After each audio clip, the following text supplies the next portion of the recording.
لیکن ایسی کیا وجوہات ہیں کہ ایک نارمل انسان ان سب چیزوں کو سمجھ نہیں پاتا، وہ بالکل ادھر ادھر بھاگتا رہتا ہے، اس کو پتہ ہی نہیں کہ ہمارے پاس جو یہ قرآن پاک کی جو کتاب ہے اس کو عربک کے علاوہ بھی ترجمے میں پڑھنا چاہیے، اور اس سے آپ کو زندگی کی ہر معاملات کا جواب مل جاتا ہے۔ تو کیوں ہم سب لوگ بھاگ رہے ہوتے ہیں، مجھ سمیت ہم سب کیوں بھاگ رہے ہوتے ہیں اس سے دور؟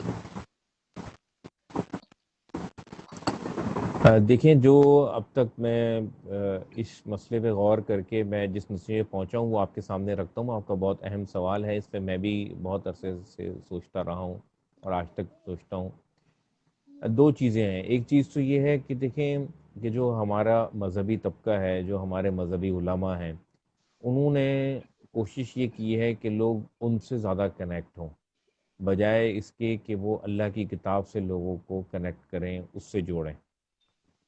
تو اب وہ جو اپنے سے کنیکٹ کرنے کی کوشش کی ہے تو ظاہر بات ہے انہوں نے اپنے انٹرسٹ کی چیزیں لوگوں کے ساتھ شیئر کی ہیں، لوگوں کو بتائی ہیں، اور ایک عام انسان کو جو ہے وہ اس اللہ کی کتاب سے روکا ہے۔ تو جب ایک عام انسان ان سے ہٹ کر جب یہ پڑھتا ہے تو وہ اسی نتیجے پہ پہنچتا ہے جس نتیجے پہ آپ پہنچی ہیں، کہ اس نے تو ہمیں دنیا کے سارے معاملات کے اندر، اور جو ہے جو بڑے بڑے نظریات تھے، بڑے بڑے ہمارے سوالات تھے، بڑی بڑی چیزیں تھیں، ان کے جوابات تفصیل سے دیے ہیں، اور اس نے یہ کتاب ہدایت ہمارے لیے اتاری ہے، اور ہمارے آخرت کے مسائل ہیں ان کو بھی اس نے ایڈریس کیا ہے کہ ہم نے خدا کے آگے جواب دہ ہونا ہے، اور ہم جو بھی عمل دنیا میں کرتے ہیں اس کا جواب جو ہے وہ خدا کو دینا ہے، چاہے ہم کتنے ہی با اختیار دنیا کے اندر ہوں، چاہے دنیا میں کوئی ہم سے ہمارے کاموں کے بارے میں کوئی پوچھنے والا نہ ہو، مگر ہمیں خدا کے آگے جو ہے اپنی چیزوں کا جواب دینا ہے۔ جب عام انسان علماء سے ہٹ کے اس کتاب کی طرف جاتا ہے تو اس کو یہ رہنمائی ملتی ہے۔ دوسری بات یہ کہ اس وقت پوری دنیا کے اندر جو مسلمانوں کی جو پرسپشن بنی ہے، آپ کو پتہ ہے کہ پرسپشن بہت اہم ہوتی ہے۔ ریئلٹی بہت کم لوگ جانتے ہیں کہ ریئلٹی کیا ہے، حقیقت کیا ہے، ٹھیک ہے؟ جو چیز شو ہو رہی ہوتی ہے وہ پرسپشن بنتی ہے، ریئلٹی اندر کی چیزیں ہوتی ہیں۔ تو اس وقت جو مسلمانوں کی پرسپشن ہے وہ پوری دنیا میں کوئی بہت زیادہ پازیٹیو نہیں ہے، اور ہمیں اس کو تسلیم کرنا چاہیے کہ ہم اس وقت جو ہے وہ ناکام لوگ ہیں، ہم ایک ناکام قوم ہیں، ہم پستی میں پڑی ہوئی ایک قوم ہے، ہم غیر تعلیم یافتہ قوم ہیں، ہم جذباتی قوم ہیں، ہم عقل اور شعور سے بہت دور رہنے والی قوم ہے، اور کوئی اگر ہمیں عقل اور شعور کی بات بتائے بھی تو بجائے ہم اس کا شکریہ اور تھینکس ادا کرنے کے ہم اس کے دشمن ہو جاتے ہیں، ہم اس کے درپے ہو جاتے ہیں، ہم اس کے جانی دشمن ہو جاتے ہیں، بالکل ہم اس کو یہودیوں کا ایجنٹ قرار دینے لگتے ہیں، ہم اس کو کبھی کچھ کہنے لگتے ہیں۔ تو جو ہماری پرسیپشن ہے وہ بہت نیگیٹو ہے، کہ ہم جو ہے بہت زیادہ جذباتی ہیں۔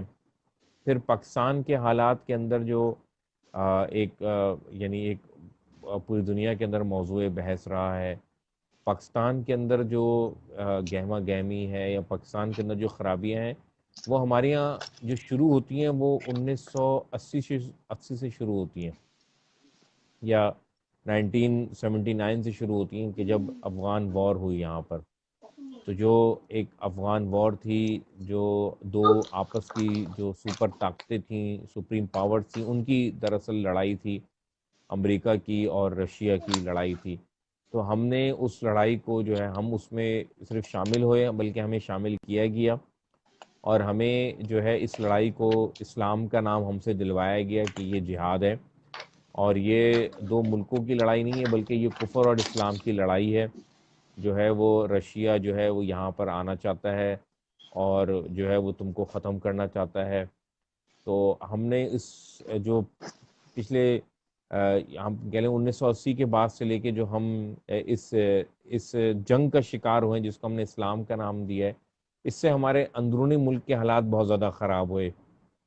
یہاں پر اسلحے کا کلچر آیا، کلیشنکوف کا کلچر آیا، یہاں ہیروئن اور چرس کا کلچر آیا، یہاں پر لوگ آپس میں گتم گتا ہوئے جہاد کے نام پہ مختلف تنظیمیں بنی، آپس میں لڑوایا گیا، شیعہ سنیوں کو لڑوایا گیا آپس میں۔ تو یہ سارے مسائل ہوئے جس سے جو ہماری پرسیپشن تھی وہ اور زیادہ جو ہے نا وہ خراب ہو گئی. اور پھر ہم نے دیکھا کہ افغانستان کے مسئلے میں اگر وہ واقعی اسلامی جہاد تھا تو جہاد کے بعد تو امن ہوتا ہے، مگر وہاں پہ رشیا کو نکالنے کے بعد پھر ہم آپس میں لڑنے لگے، پھر طالبان کے گروپ بنے، اور پھر ہم شمالی اتحاد والوں سے لڑتے رہے. اس پہ پاکستان میں جو ایک بہت بڑے ہدایت کار ہیں شعیب منصور صاحب، انہوں نے ایک فلم بھی بنائی خدا کے لیے، جو میں لوگوں کو ریکمینڈ کرتا ہوں ہمیں وہ دیکھنا چاہیے، کہ وہاں پہ ہم کس طرح آپس میں مسلمان جو ہے وہ لڑے، اور دونوں طرف کلمہ گو تھے اور ہمیں لڑوایا گیا. تو وہ ایک سوچ جو ہے وہ پروان چڑھائی گئی. تو اس لیے ایک عام آدمی جو ہے پھر عرب دنیا کا یہاں پہ رخ ہوا. لوگ سعودی عرب سے یہاں پر آئے، عرب امارات سے آئے، یورپ سے آئے لوگ، کیونکہ پوری دنیا میں تو لوگوں کے ذہن میں یہی تھا کہ جہاد تو نہیں ہو رہا کہیں، اور اس وقت جو ہے وہ پاکستان کی سرزمین پہ جو ہے وہ جہاد ہو رہا ہے. تو اب امریکن میڈیا تھا وہ سارا اس پہ پیسہ خرچ کر رہا تھا، یہاں پر ہماری فوج ان کے ساتھ تھی، یہاں پہ ہمارے علماء جو تھے وہ ان کے ساتھ تھے کہ جی باقی یہ اسلامی جہاد ہو رہا ہے اور ہمیں بھرپور حصہ لینا چاہیے. ہماری یہاں کی مذہبی جماعتیں، ایون جماعت اسلامی بھی اس مشن میں ساتھ تھی. تو بہت ہی کم لوگ تھے جو انگلیوں پہ گنے جا سکتے ہیں جو اس وقت بھی یہ کہتے تھے کہ یہ جہاد نہیں ہے، یہ اسلامک وار نہیں ہے. یہ جو ہے وہ اگر آپ براڈ ایکسپیکٹ میں دیکھیں یا براڈر کینوس اس میں دیکھیں تو یہ آپس کی جو ہے وہ لڑائی ہے، اور یہ ہمیں کوئی اور اسلحہ سپلائی کر رہا ہے، ہمیں کوئی اور ڈالر دے رہا ہے، بالکل اور ہمارے منہ سے کوئی اور جو ہے وہ فتوے دلوا رہا ہے. بالکل. تو اس کے نتائج جو ہیں وہ اچھے نہیں ہوں گے. یعنی جب آپ کمزور ہوتے ہیں، جب آپ ناواقف ہوتے ہیں، یا جب آپ لا علم ہوتے ہیں، دوسرا آدمی آپ کا استعمال بہت آسانی سے جو ہے وہ کر لیتا ہے. بالکل تو جب آپ باشعور ہوتے ہیں، جب آپ تعلیم یافتہ ہوتے ہیں، تو آپ جو ہے وہ ہر پہلو پر جو ہے وہ غور کرتے ہیں، اور آپ یہ بھی دیکھتے ہیں کہ اس کے نتیجہ کیا سامنے آئے گا. یہ جو جنگ شروع ہو رہی ہے، جس بات پہ میں تقریریں کر رہا ہوں، اس کا نتیجہ کل کیا نکلے گا، اس کا نتیجہ 1 سال بعد کیا نکلے گا، اس کا نتیجہ 5 سال بعد کیا نکلے گا. تو ہمارے یہاں جو اہل حل اور عقد تھے، یعنی حکمراں تھے، ہمارے جو چوٹی کے علماء تھے، یا ہمارے جو ملک کا جو اقتدار جن کے ہاتھ میں تھا اس وقت، ضیاء الحق کا دور تھا، تو وہ سب اسی مشن پہ کام کر رہے تھے، جس کی وجہ سے اسلام کو جو ہے نا اس ساری، بے شک وہ امریکہ کو کامیابی ہوئی اور رشیا کو جو ہے وہ ناکامی ہوئی، مگر اسلام کو جو ہے نا وہ بڑا نقصان اٹھانا پڑا اور پڑ رہا ہے. تو اسلام کے یعنی دامن پہ جو ہے وہ کافی داغ پڑے ہیں، جو آج تک جو ہے افغان مسئلہ جو ہے وہ حل نہیں ہو پایا ہے، جس کی وجہ سے پاکستان میں بھی اس کے اثرات ہیں وہ حل نہیں ہو پائے ہیں. پاکستان کی جو خارجہ پالیسی تھی اس پر بھی اثر انداز ہوئی، پاکستان کی جو داخلہ پالیسی تھی اس پر بھی اثر انداز ہوئی. وہاں پہ جا کے ہم نے دوسرے ملک میں جا کے لڑائی کی، تو دوسرے ملک کے یعنی 40 لاکھ کے قریب افغانی ہمارے یہاں آئے، تو ہماری معیشت جو تھی وہ ناکافی تھی ہمارے اپنے باسیوں کے لیے اور ہمارے اپنے لوگوں کے لیے، مگر جو ہے وہ ہمیں ان کا بوجھ بھی اٹھانا پڑا. تو ظاہر بات ہے ہمیں اپنے وسائل سے بڑھ کر جو ہے وہ چیزیں کرنی پڑیں، تو چیزیں جو ہیں وہ ڈس بیلنس ہونا شروع ہوئیں. تو سب سے زیادہ نقصان جو ہے، میں کہتا ہوں دنیاوی نقصان تو ایک عارضی نقصان ہے، بس سب سے زیادہ نقصان اسلام کو پہنچا جی اور مذہب کو پہنچا. جی یعنی اسلام کی جو ایک شکل ہے وہ ایک درندگی کی صورت میں لوگوں کے سامنے آئی، اور جی یہ سامنے آئی کہ جی جو ہے وہ اسلام جو ہے وہ یہی ہے کہ بس جا کے جو ہے آپ کلیشن کو اٹھاؤ اور لوگوں کو مارنا شروع کر دو. اور ہم نے ان سے پوچھا بھی نہیں کہ بھئی تمہارا مذہب کیا ہے اور تم کس لیے یہاں آئے ہو، ہم نے یہاں کے کہنے والوں پر جو ہے وہ اعتبار کیا.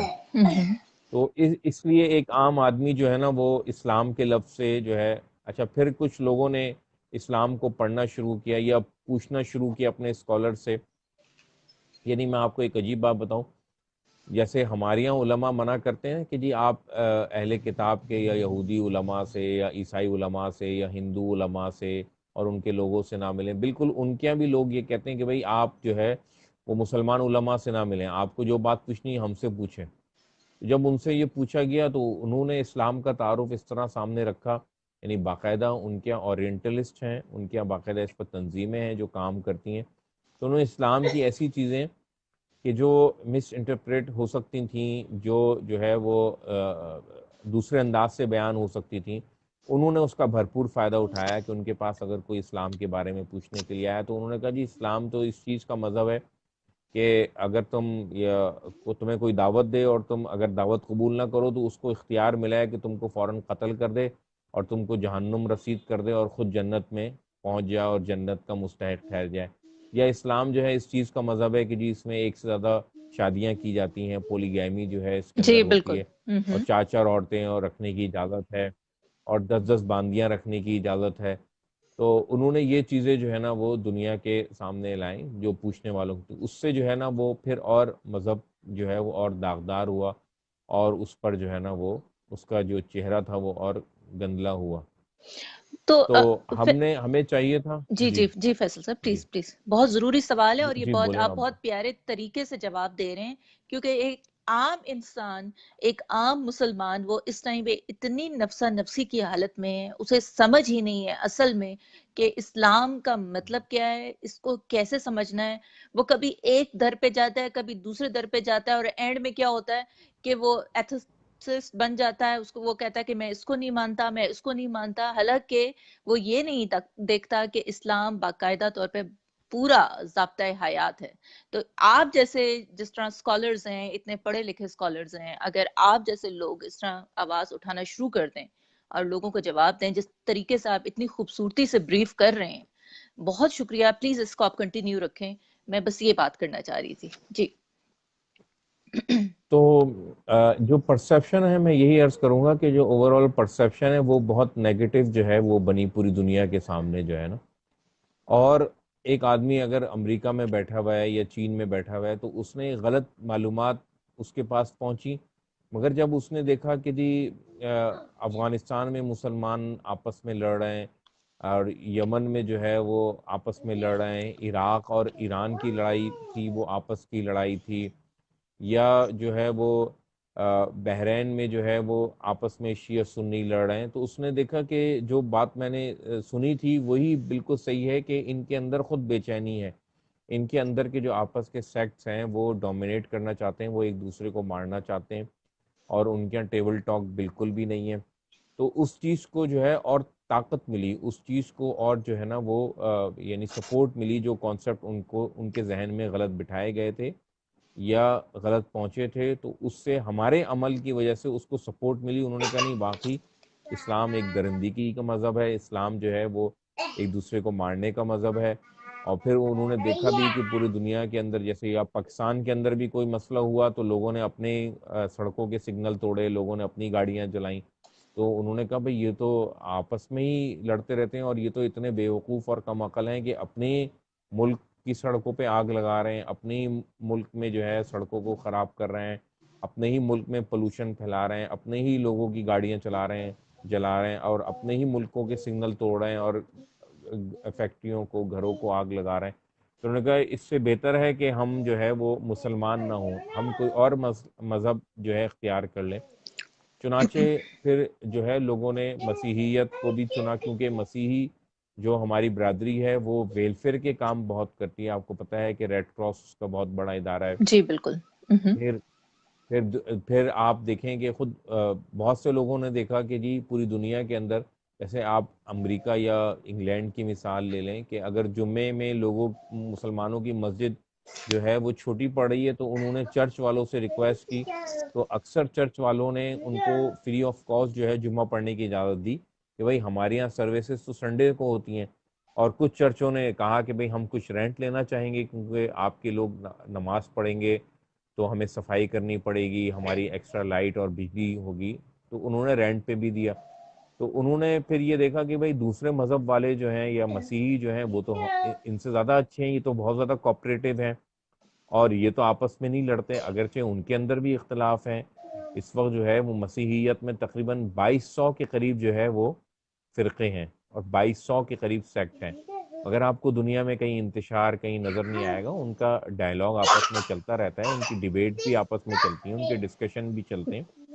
مگر اس طرح کی صورتحال کہ جو ایک لے مین کے لیے, ایک عام آدمی کے لیے ہے کہ وہ یہ دیکھے کہ بھئی کون سے مذہب والے جو ہے وہ پرسکون ہے, کون سے مذہب والے محبت کرتے ہیں, کون سے مذہب والے کوآپریٹو ہیں.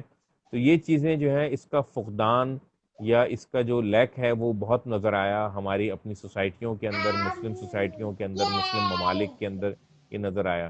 اس کی وجہ سے یہ ہے کہ پرسیپشن جو ہے نا، اب ریئلٹی تو میں اور آپ جانتے ہیں نا، پرسیپشن جو ہے ایک عام آدمی تو یہ دور سے بیٹھ کے چیزوں کو دیکھ رہا ہوتا ہے، جیسے ہم یہاں سے بیٹھ کے دور کی چیزوں کو بالکل دیکھ رہے صحیح ہوتے ہیں. کہہ رہے ہیں آپ. جی جی.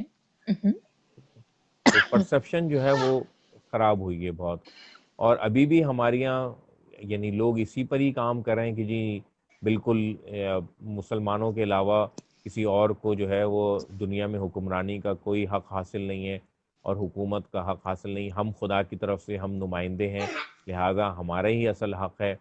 اگر ہمارے پاس طاقت اور قوت آئی تو ہم پوری دنیا کو نصف نابود کر دیں گے.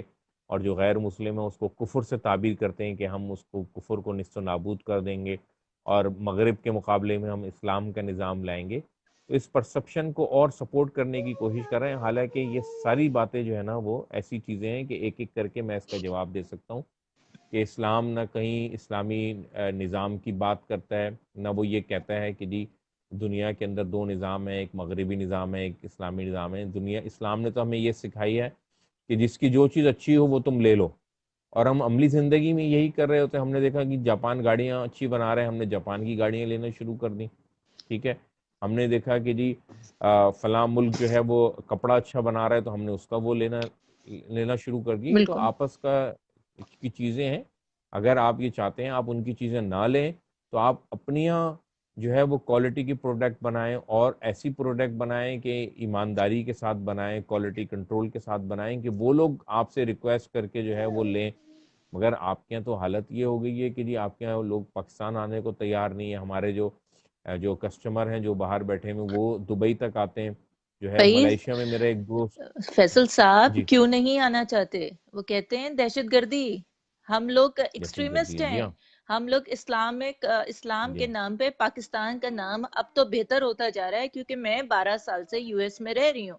جب کسی کو پتا چلے کہ میں پاکستان سے ہوں اور you are Muslim, oh you are Muslim, اور پھر دوسرا سو یو گائز کل پیپل، آپ لوگوں کو مارتے ہیں، یہ دوسری بات آ جاتی ہے. تو ٹورزم کا بزنس ہمارے یہاں اتنا زبردست ہو سکتا ہے، اور ادر جی ہاں. چیزیں ہمیں آؤٹ سورس کر کے مل سکتی ہیں. میں یہ نہیں کہتی کہ کسی کے خلاف بات نہیں کرتی، لیکن آپ دیکھیں انڈیا اس ٹائم پہ ترقی کی راہ پر ہے. آئی ٹی کا بزنس ان کے پاس اتنا زبردست ہے، لیکن ہمیں پریفرنس نہیں دی جاتی. کیوں؟ کیونکہ مائنڈ نہ کریے گا مفتی صاحب، میں بھی مسلمان ہوں، لیکن میں کسی کو نہیں کہہ رہی کچھ بھی.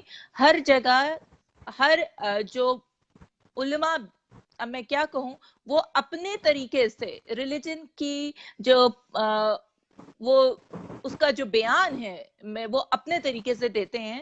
تو ہر جگہ آپ جمعے کا خطبہ سن لیں، گلی گلی محلے محلے جو جمعے کے خطبے ہوتے ہیں، اس میں جو اصل پیس، جو ریلیجن کا کور ہے، ہیومینٹی، جی ہاں. پیس، حقوق العباد، انسانیت، وہ اس کی بات نہیں کرتے.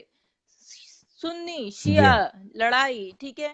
پھر ہم ایک اور بات ہے فیصل صاحب کہ ہم یہ جو ہمارے ساتھ بہن بھائی رہتے ہیں، کرسچنز ہیں، جوئش ہیں، اور جتنے بھی، ہم ان کو اقلیت کا نام دے کر ہم نے ایسا ایک الگ سے نظام بنا دیا ہے جو کہ بالکل ٹھیک نہیں ہے. یہ میرا اپنا کہنا ہے، مجھے آزادی ہے، حق بالکل. رائے دینے کی آزادی ہے. ان کی رگ میں بھی لال خون بہتا ہے. ہر انسان کو، جس طرح یہاں امریکہ کے اندر کہتے ہیں فریڈم آف سپیچ ہے، ہر کوئی اپنا تہوار مناتا ہے، آزادی سے مناتا ہے. ہم کیوں نہیں ہم لوگوں کو یہ بتاتے، آپ ہیں جیسے مذہبی اسکالر ہیں اتنے مشہور، اتنی زبردست، آپ نے اس کے ساتھ ادر اسٹڈیز بھی کی ہیں، ماسٹرز کیے ہیں آپ نے، تو کیوں نہیں ہم ان بچوں کو جب یہ مدرسے میں جاتے ہیں اور عالم یہ بنتے ہیں، ان کو جو معلم ہے وہ اپنے طریقہ کار ان کو کیوں سکھاتا ہے؟ ان کو کیوں نہیں صحیح طریقے سے صحیح مسلم، صحیح بخاری اور سنت رسول، اور پھر اس کے بعد سب سے امپورٹنٹ چیز قرآن کی اصل تعلیم دیتے ہیں؟ جو آپ کہہ رہے ہیں نا کہ کوئی آنا نہیں چاہتا، یہ حقیقت ہے، میں اس کی خود گواہ ہوں، میں یہاں بیٹھ کے یہ دیکھتی ہوں. جی جی بالکل آپ نے صحیح تجزیہ کیا. بالکل ایسے ہی ہے، کیونکہ دیکھیں نا جو مدارس کا ہمارا نظام اور نصاب ہے اس میں کوشش یہ ہوتی ہے کہ ہر پڑھنے والا جو ہے نا جب مدرسے میں پڑھتا ہے تو پڑھانے والوں کی کوشش یہ ہوتی ہے کہ جی اگر میں نے دیوبندی مدرسے میں پڑھا ہے تو اس کی کوشش یہ ہوتی ہے کہ میں دیوبندیت ہی کی تبلیغ کروں. میں نے اگر بریلویوں کیا پڑھا ہے تو میری کوشش یہ ہوتی ہے کہ میں زیادہ سے زیادہ لوگوں کو بریلوی بناؤں. میں نے اگر شیعوں کیا پڑھا ہے تو میری کوشش یہ ہوتی ہے کہ میں زیادہ سے زیادہ لوگوں کو شیعہ بناؤں. تو میں نے اگر اہل حدیثوں کیا پڑھا ہے تو میری کوشش یہی ہے کہ لوگوں کو زیادہ سے زیادہ اہل حدیث بناؤں. یعنی میرے مدارس کے نصاب کے اندر قرآن کریم جو ہے کہ جو اتفاقی کتاب ہے، جو دیوبندی، بریلوی، اہل حدیث، شیعہ سب کیا متفق کتاب ہے، اس کو پڑھایا ہی نہیں جاتا سرے سے. آپ کو حیرانی ہوگی یہ بات سن کے کہ وہ کوئی یعنی 8 سال کے نصاب کے اندر 8 سال کے کیریکولم کے اندر جو ہے وہ 3 سے 4% قرآن کریم ہے، اور وہ بھی 3 سے 4% جو ہے وہ ایک دفعہ ترجمہ قرآن پڑھایا جاتا ہے، اور وہ استاد پڑھاتا ہے جو یعنی جس کو کوئی بڑی کتاب نہ مل پائے تو اس کو کہتے ہیں کہ تم یہ پڑھا لو، چھوٹی کتاب جو ہے قرآن کریم پڑھا لو. آپ جی دیکھیں کہ مدارس کے اندر شیخ الحدیث ہوتا ہے، شیخ القرآن نہیں ہے. جی اور بالکل. جو قرآن پڑھاتے ہیں، جی جی جی ہاں، جو قرآن پڑھاتے ہیں ان کی تنخواہیں جو ہیں بہت معمولی تنخواہیں ہوتی ہیں. تو جو اللہ کی کتاب ہے کہ جو لوگوں کو انسان بنانے کی بات کرتی ہے، کہ جو عالمی مسائل پر بات کرتی ہے، جو سوسائٹی کے مسائل پر بات کرتی ہے، جو ہمارے سوشل مسائل پر بات کرتی ہے، جو ہمارے اخلاقیات کے اوپر بات کرتی ہے، ہمارے ایتھکس کے اوپر بات کرتی ہے، تو وہ سرے سے پڑھائی نہیں جاتی. تو جو پڑھایا جاتا ہے وہ آگے بچوں کو پھر وہی پڑھاتے ہیں جو انہوں نے سیکھا ہے اپنے بڑوں سے، اپنے اساتذہ سے. تو اور یہ ایک بہت بڑا مسئلہ جو ہے ایک نصاب کا بھی ہے. جی جی فیصل صاحب، اور دوسری بات یہ کہ جیسے میرے پیرنٹس کو شوق ہو گیا کہ میرا بچہ حافظ قرآن بنے، ٹھیک ہے، وہ جاتا ہے مدرسے کے اندر. میں نے اپنے آنکھوں سے دیکھے ہیں کچھ واقعات جب میں خود ٹیکسلا کے اندر رہتی تھی. کچھ مدارس تھے جن کے اندر بچوں کے ساتھ بہت ہی برے طریقے سے سلوک کیا جاتا تھا. جو عالم وہاں بیٹھے ہیں وہ بہت برے طریقے سے سلوک کر رہے تھے. اس کے بارے میں آپ کیا کہیں گے؟ جی کم سوری فیصل صاحب، میرے ساتھ میری بیٹی ہے، کوئی آپ بات نہیں، اپنا پلیز کوئی جاری بات نہیں. رکھیں، میں ذرا ان کی بھی سنوں کیا کہتی ہیں. جی جی جی دیکھیں آپ اس میں تھوڑی سی نا ایک لائن کھینچنے کی ضرورت ہے کہ جو بچوں کو حفظ یا ناظرہ پڑھاتے ہیں قرآن کریم نا، تو وہ لوگ ان کی داڑیاں ضرور ہوتی ہیں مگر وہ عالم نہیں ہوتے.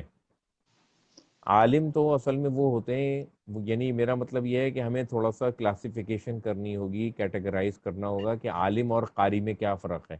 جو بچوں کو پڑھاتے ہیں نا وہ عام طور پہ قاری ہوتے ہیں، وہ عالم نہیں ہوتے. یعنی انہوں نے کوئی مدرسے سے 8 سال کا، 6 سال کا، 7 سال کا کورس نہیں کیا ہوتا. تو بالکل ایسے ہی ہے. میں نے بھی ایک مدرسے میں، مجھے یاد ہے میرے خیال میں گجرانوالہ میں ایک مدرسے میں وہاں گیا تو وہاں پہ قاری صاحب جو ہے نا وہ بچے کو مار رہے تھے. تو میں قاری صاحب کے پاس گیا، میں نے کہا قاری صاحب آپ ماریں تو نہیں اس کو، آپ اس کو پیار سے سمجھائیں اور اس کو ٹائم دیں تھوڑا سا. تو کہنے لگے بھائی ہم نے بھی مار کھا کھا کے پڑھا ہے.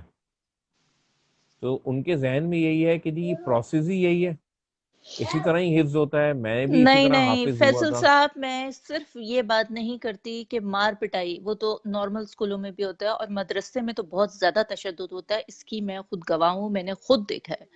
لیکن جی جی اس کے بالکل. ساتھ جو ان کے ساتھ غلط طریقے سے چائلڈ ابیوز کیا جاتا ہے، سیکچول ابیوز کیا جاتا ہے، اس چیز سے آپ بھی انکاری نہیں کریں گے اور میں بھی انکاری نہیں کروں گی، کیونکہ میں نے ایسے کیسز اپنی آنکھوں سے دیکھے ہیں. واللہ عالم اللہ پاک نے ان کو کچھ ہدایت دی ہو، کیونکہ اب سوشل میڈیا اتنا اسٹرانگ ہو گیا ہے کہ ہر جگہ اگر ایسی کوئی بات ہوتی ہے تو وہ اس کو سامنے لے کے آتے ہیں. تو جب پیرنٹس اتنی اس کے ساتھ کہ یہ ایک مقدس طریقے سے ایک مقدس شعبے کو وہ اپنائے گا، حافظ قرآن بنے گا، وہ مدرسے میں اپنے بچے کو ایڈمٹ کر دیتے ہیں، وہ بچے وہاں ہاسٹل میں رہتے ہیں، ان کے ساتھ جو وہاں ہوتا ہے، کیا یہ عام عوام کو بتانے کی ضرورت نہیں ہے؟ کیا ان کو کوئی ایسا طریقہ نہیں بنایا جا سکتا جس میں اسلامک ایجوکیشن، جو کہ ہماری سب سے بیسک ایجوکیشن ہے، کے ساتھ ہم معاشرتی ایجوکیشن ایک ہی نصاب میں کر دیں، ایک ہی جگہ پہ ہو سب کچھ، بچوں کو قرآن پاک کا ترجمہ لازمی پڑھایا جائے؟ کیا ایسا نہیں ہو سکتا تاکہ ان چیزوں سے پرابلمز نہ ہو؟ جی آپ کیا کہتے ہیں؟ جی آپ نے چائلڈ ابیوز کے اوپر بات کی. میں تقریباً جو ہے وہ 16-17 سال جو ہے وہ مدرسوں میں جو ہے وہ پڑھا ہوں. جی جی اور کراچی کے بڑے بڑے مدارس میں میں پڑھا ہوں, اپنے محلے کے مدرسے میں پڑھا ہوں. ایک دن میں نے حساب لگایا, میں تقریباً 11 مدارس میں جو ہے وہ کراچی کے پڑھا ہوں. تو آپ اس سے اندازہ یہ لگائیں کہ میں نے اپنے بچوں کو گھر میں حفظ کرایا ہے. میں نے اپنے بچوں کو مدرسے ایک دن کے لیے بھی نہیں بھیجا. ہاں میں نے دیکھیے. قاری صاحب جی میں نے قاری اسی وجہ سے کہ وہاں پہ کوئی میرے بچے کے ساتھ کوئی ابیوز نہ بالکل ہو جائے, کوئی جو ہے وہ سیکشول ابیوز نہ ہو جائے, کوئی مس ہیپ نہ ہو جائے جو ساری زندگی کے لیے اس کے دل و دماغ کے اوپر وہ بیٹھ پھر جائے, اس بیڈ کی نفسیات کو سائیکولوجیکلی ہاں خراب کر خراب دے. کر جی دے ہاں. گا. بالکل بالکل, بہت پیاری آپ نے. اور میں آپ کو بتاؤں ابھی بھی جو انوائرمنٹ ہے مدرسوں کا نا, جی جی تو سوشل میڈیا بالکل آ گیا ہے, مگر مدرسوں کے اندر جو ہے وہ سوشل میڈیا کا جو امپیکٹ ہے یا اس کی انوالومنٹ ہے وہ بہت کم ہے. یعنی ابھی بھی 80% اور 90% جو ان کے معاملات ہیں یا جو ان کی جو چیزیں ہیں وہ سوشل میڈیا پہ نہیں آتی. کیونکہ میں نے کئی ایسے کیسز میں جو ہے نا خود براہ راست میں نے اساتذہ سے بات کی ہے, اور جو مدرسوں کے پرنسپل ہیں ان سے بات کی ہے, جو اسلامک اسکولز کے پرنسپل ہیں ان سے بات کی ہے. خود میری بچی کے ساتھ جو ہے وہ کیس ہوا تھا کہ اس کو جو ہے اس کی استانی نے مارا تھا یہاں پہ نا, تو منہ پہ نشان پڑ گیا تھا. اللہ اکبر. جی جی تو اور وہ ایک اسلامک اسکول میں جاتی تھی, وہ مدرسے میں نہیں جاتی تھی. تو میں نے کم ان کے جی جی آپ بولیں بولیں, میں اس کو دیکھوں. جی آپ دیکھ لیں کوئی جی مسئلہ جی نہیں, ہم بریک لے لیتے ہیں. نہیں نہیں بریک نہیں, آپ بات کرتے رہیں. میں ایک اوکے. تو میں نے جو اس کے پرنسپل تھے ان سے میں نے بات کی, اور میں نے کہا دیکھیں میں نے مدرسے میں نہیں بھیجا جہاں مفت تعلیم ہوتی ہے, یا میں نے اسکول میں بھیجا ہے اور اسلامک اسکول میں بھیجا ہے, اور اسی وجہ سے بھیجا ہے کہ بھئی میری بچی جو ہے وہ کسی ابیوز کا, کسی جو ہے نا وہ تشدد کا شکار نہیں ہوگی. تو میں تو فیس بھی دیتا ہوں, تو میں نے اپنے بچوں کو اس لیے تو نہیں بھیجا کہ, اور پیسے میں اس لیے تو نہیں دے رہا کہ آپ ماریں اس کو. تو میں نے کہا جی آپ کی استانی نے جو ہے وہ مارا ہے, آپ نے اس کیا پالیسی بنائی ہوئی ہے اگر استانی کوئی یہ کرے. تو انہوں نے باقاعدہ جو ہے میرے پاس 4 لوگوں کا ڈیلیگیشن بھیجا جو میرے گھر پر آیا, انہوں نے معافی مانگی. تو میں نے ان سے یہ سوال کیا, میں نے کہا یہ بتائیے آپ کے یہاں کیا پالیسی ہے کہ کوئی اگر ٹیچر یہ کرے, کوئی مارے بچوں کے ساتھ یا مس بیہیو کرے, تو کہنے لگے ہماری پالیسی یہ ہے کہ ہم اس کو نکال دیتے ہیں ٹیچر کو. تو میں نے کہا آپ نے نکالا؟ کہنے لگے نہیں ہم نے ابھی تک نہیں نکالا کیونکہ ہمیں کوئی اور ملا نہیں نا. تو میں نے کہا جی آپ اپنی پالیسیوں کے ساتھ جو ہے نا خود ابھی سینسیئر نہیں ہے, اور اگر آپ نکالتے ہیں تو اس سے آپ کے اپنے ادارے کا نام ہی بلند ہوتا. میں نے کہا جی میں تو آپ کو معاف کر دیتا ہوں, کل استانی کسی اور بچی کو مارے گی یا کوئی اور استاد کسی بچی کو مارے گا یا بچے کو مارے گا, تو وہ بہت عنقریب ہے کہ آج نہیں تو 2 سال بعد 3 سال بعد سوشل میڈیا پہ چیزیں آنے لگیں گی نا. تو آپ خود اپنی پالیسی کے ساتھ جو ہے وہ سینسیئر نہیں ہے. تو خود میری بچی کے ساتھ یہ معاملہ ہوا جس کو میں نے اسکول بھیجا تھا, یعنی اسلامک اسکول میں جہاں وہ حفظ کر رہی تھی. بہرحال اب اس کا حفظ جو ہے وہ مکمل ہو بھی گیا. ماشاء اللہ ماشاء تو اللہ. 80% ابھی بھی 80% مسائل جو ہے نا وہ ہمارے باہر نہیں آتے. اچھا ان کا کہنا یہ ہے کہ اگر ہم کسی کے ساتھ کوئی ریئیکشن کرتے ہیں, کسی کو ہم نکالتے ہیں یا کسی کے کو ہم پولیس کیس بناتے ہیں, تو کہتے ہیں اس سے نا دین کی بدنامی ہوگی, اس سے جو ہے نا لوگ کہیں گے کہ دیکھو یہ دینداروں کیا ایسا ہوتا ہے, تو ہم اس واقعے کو جو ہے نا وہ چھپا دیتے ہیں, جس کی وجہ سے کیا ہے کہ وہ واقعات ختم نہیں ہوتے وہاں پہ, وہ چھپنا شروع ہو جاتے ہیں. تو جب وہاں کے جو ہے وہ یعنی جو وہاں کے اپنے حکمراں ہیں یا جو وہاں کے کرتے دھرتے ہیں, جب وہ لوگوں کے ساتھ ان کو سزائیں نہیں دلوائیں گے تو ظاہر بات ہے کہ جرائم تو جو ہے وہ بڑھے گا, کیونکہ کوئی نشان عبرت تو نہیں بن رہا نا. اللہ تعالیٰ قرآن کریم میں کہتا ہے کہ جی ہم نے جو ہے یہ جو قصاص ہے اس کے اندر جو ہے زندگی رکھی ہے, یعنی جب آپ کوئی قاتل ہے اس کو آپ جرم میں قتل کروائیں گے تو دوسرے جن کا قتل کا ارادہ ہوگا وہ قتل کرنے سے پہلے 10 دفعہ سوچیں گے کہ بھئی اس ملک کے اندر قتل کی سزا جو ہے وہ موت ہے, لہٰذا میں قتل نہیں کروں. تو اللہ تعالیٰ فرماتے ہیں کہ وَلَكُمْ فِي الْقِصَاصِ حَيَاتٌ, کہ اس قصاص کے اندر, اس بدلے کے اندر, اس سزا کے اندر دوسرے لوگوں کی زندگی ہے. تو جب آپ اپنے یہاں یہ معاملہ کریں گے لوگوں کے ساتھ جو ہے وہ جو جرم ہیں ان کو چھپائیں گے، ان کو سزا ہی نہیں دیں گے، اور اس کو آپ ریاست سے چھپائیں گے، تو آپ کے یہاں تبدیلی اور اصلاح کا کام جو ہے وہ کیسے ہوگا، امپروومنٹ آپ کے یہاں کیسے آئے گی؟ تو یہ ایک بہت بڑا مسئلہ ہے، اور یہ جیسے آپ نے کہا یہ ہاسٹلز میں ہے۔ البتہ جو میری اب تک کی اسٹڈی ہے وہ یہ ہے کہ یہ صرف ہاسٹلز جو ہیں وہ مدارس کے ہاسٹلز نہیں ہیں، بلکہ یہ ان جگہوں پہ کہ جہاں پہ جو ہے وہ سیم جینڈر کے لوگ رہتے ہیں، وہاں یہ پرابلم جو ہے، یعنی یہ انسانیت کی پرابلم ہے، یہ فوجی بیرکوں میں بھی یہ ہوتا ہے، یہ جو ہے وہ کالج اور یونیورسٹی کے ہاسٹلز میں بھی ہوتا ہے۔ تو یہ ایک جو ہے وہ ایک یوں کہہ لیں کہ آپ ایک نیچرل سی چیز ہے کہ جہاں پہ بھی سیم جینڈر رہیں گے اور ان کی جو بالکل ہے وہ صحیح دوسری بات ہے. ریکوائرمنٹ جی پوری جی نہیں ہوگی۔ جی جی بالکل، وہ بات آپ بالکل ٹھیک کر رہے ہیں. لیکن جب میں نے، چلیں اس بات کو چھوڑ دیتے ہیں، لیکن اب بہت چینجز ہیں. ایکچولی میں نے خود میں نے خود اپنی آنکھوں سے کچھ ایسے کیسز دیکھے تھے ٹیکسلا کے اندر. میں ارشد صاحب، میں یہ نہیں کہہ رہی کہ سارے مدارس ایسے ہیں، لیکن دور دیہات علاقوں میں، دیہاتوں کے اندر جہاں پر معلم کو صحیح ایجوکیشن حاصل نہیں ہے کہ اسلام کیا ہے، جیسے کہ ابھی مفتی فیصل صاحب نے بتایا کہ وہ جو ایک قاری ہوتے ہیں، ایک مفتی ہوتے ہیں، صحیح کہہ رہی ہوں فیصل صاحب میں، ٹھیک ہے؟ جی تو جی جی جن کو پوری انفارمیشن حاصل نہیں ہے، وہ اگر ایسے دور دراز دیہاتوں کی میں بات کر رہی ہوں، اس ٹائم پہ کچھ میں نے کیسز اپنی آنکھوں سے دیکھے تھے، جس کی بنا کے اوپر میں نے اپنے بھائیوں کو، چھوٹے بھائیوں اور بہنوں کو، میں نے والدین سے کہہ دیا تھا کہ وہ گھر کے اندر ہی پڑھیں گے، کیونکہ میں ایک ایلڈر گھر میں تھی. یہ سب کچھ فیصل صاحب آپ بہت ہی خوبصورتی سے آج اس ہمارے ریلیجن کا مقصد بتا رہے ہیں، لوگوں کو بتا رہے ہیں.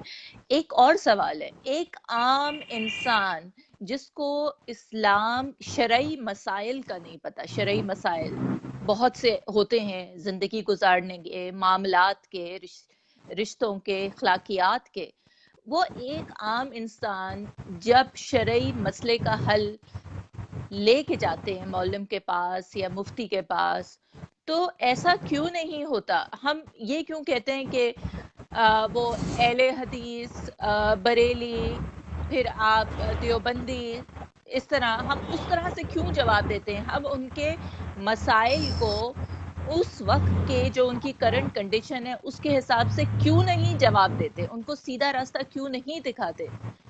کیوں ان کو ڈپریشن اور پرابلم کے اندر اور دھکیل دیا جاتا ہے؟ جبکہ دروازے بہت ہیں ہمارے پاس کھلے ہوئے، جواب ہمیں بہت سے مل سکتے ہیں. تو کیوں ہم، اگر میں دیوبندی ہوں تو میں دیوبندی ہو کر ہی ان کو کیوں مسلک کے حساب سے جواب دوں گی؟ نہ کہ مجھے پتا ہے کہ میرے پاس جو بندہ یا بندی آئی ہے وہ ابھی کسی مسلک سے منسلک نہیں ہے. جی،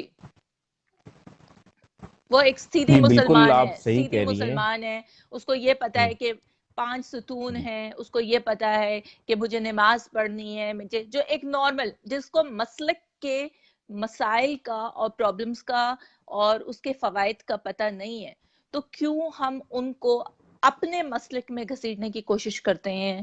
کیوں ان کے حالات کے حساب سے ان کو جواب نہیں دیتے؟ جی دیکھیں بنیادی طور پہ جو ہے وہ آپ کی بات بالکل ٹھیک ہے، مگر اس کو تھوڑا سمجھنے کی ضرورت ہے۔ جی جی وہ یہ کہ ہماری جو سوسائٹی ہے نا، وہ خود تقسیم ہو چکی ہے نا، ایک پولرائز سوسائٹی ہو چکی ہے۔ ہمارے یہاں لوگ نماز جو دینی طبقہ ہے، جو مذہبی طبقہ ہے، جب نماز پڑھنے کے لیے کہیں راستے میں جا رہا ہوتا ہے تو وہ پوچھتا ہے لوگوں سے کہ یہاں پہ دیوبندیوں کی مسجد کہاں پر ہے، یہاں پر اہل حدیثوں کی مسجد کہاں پر ہے۔ جی بالکل. تو بنیادی طور پہ سوسائٹی تقسیم ہے نا، جب تو سوسائٹی تقسیم ہے فیصل صاحب سوسائٹی تو کو کس نے تقسیم کیا؟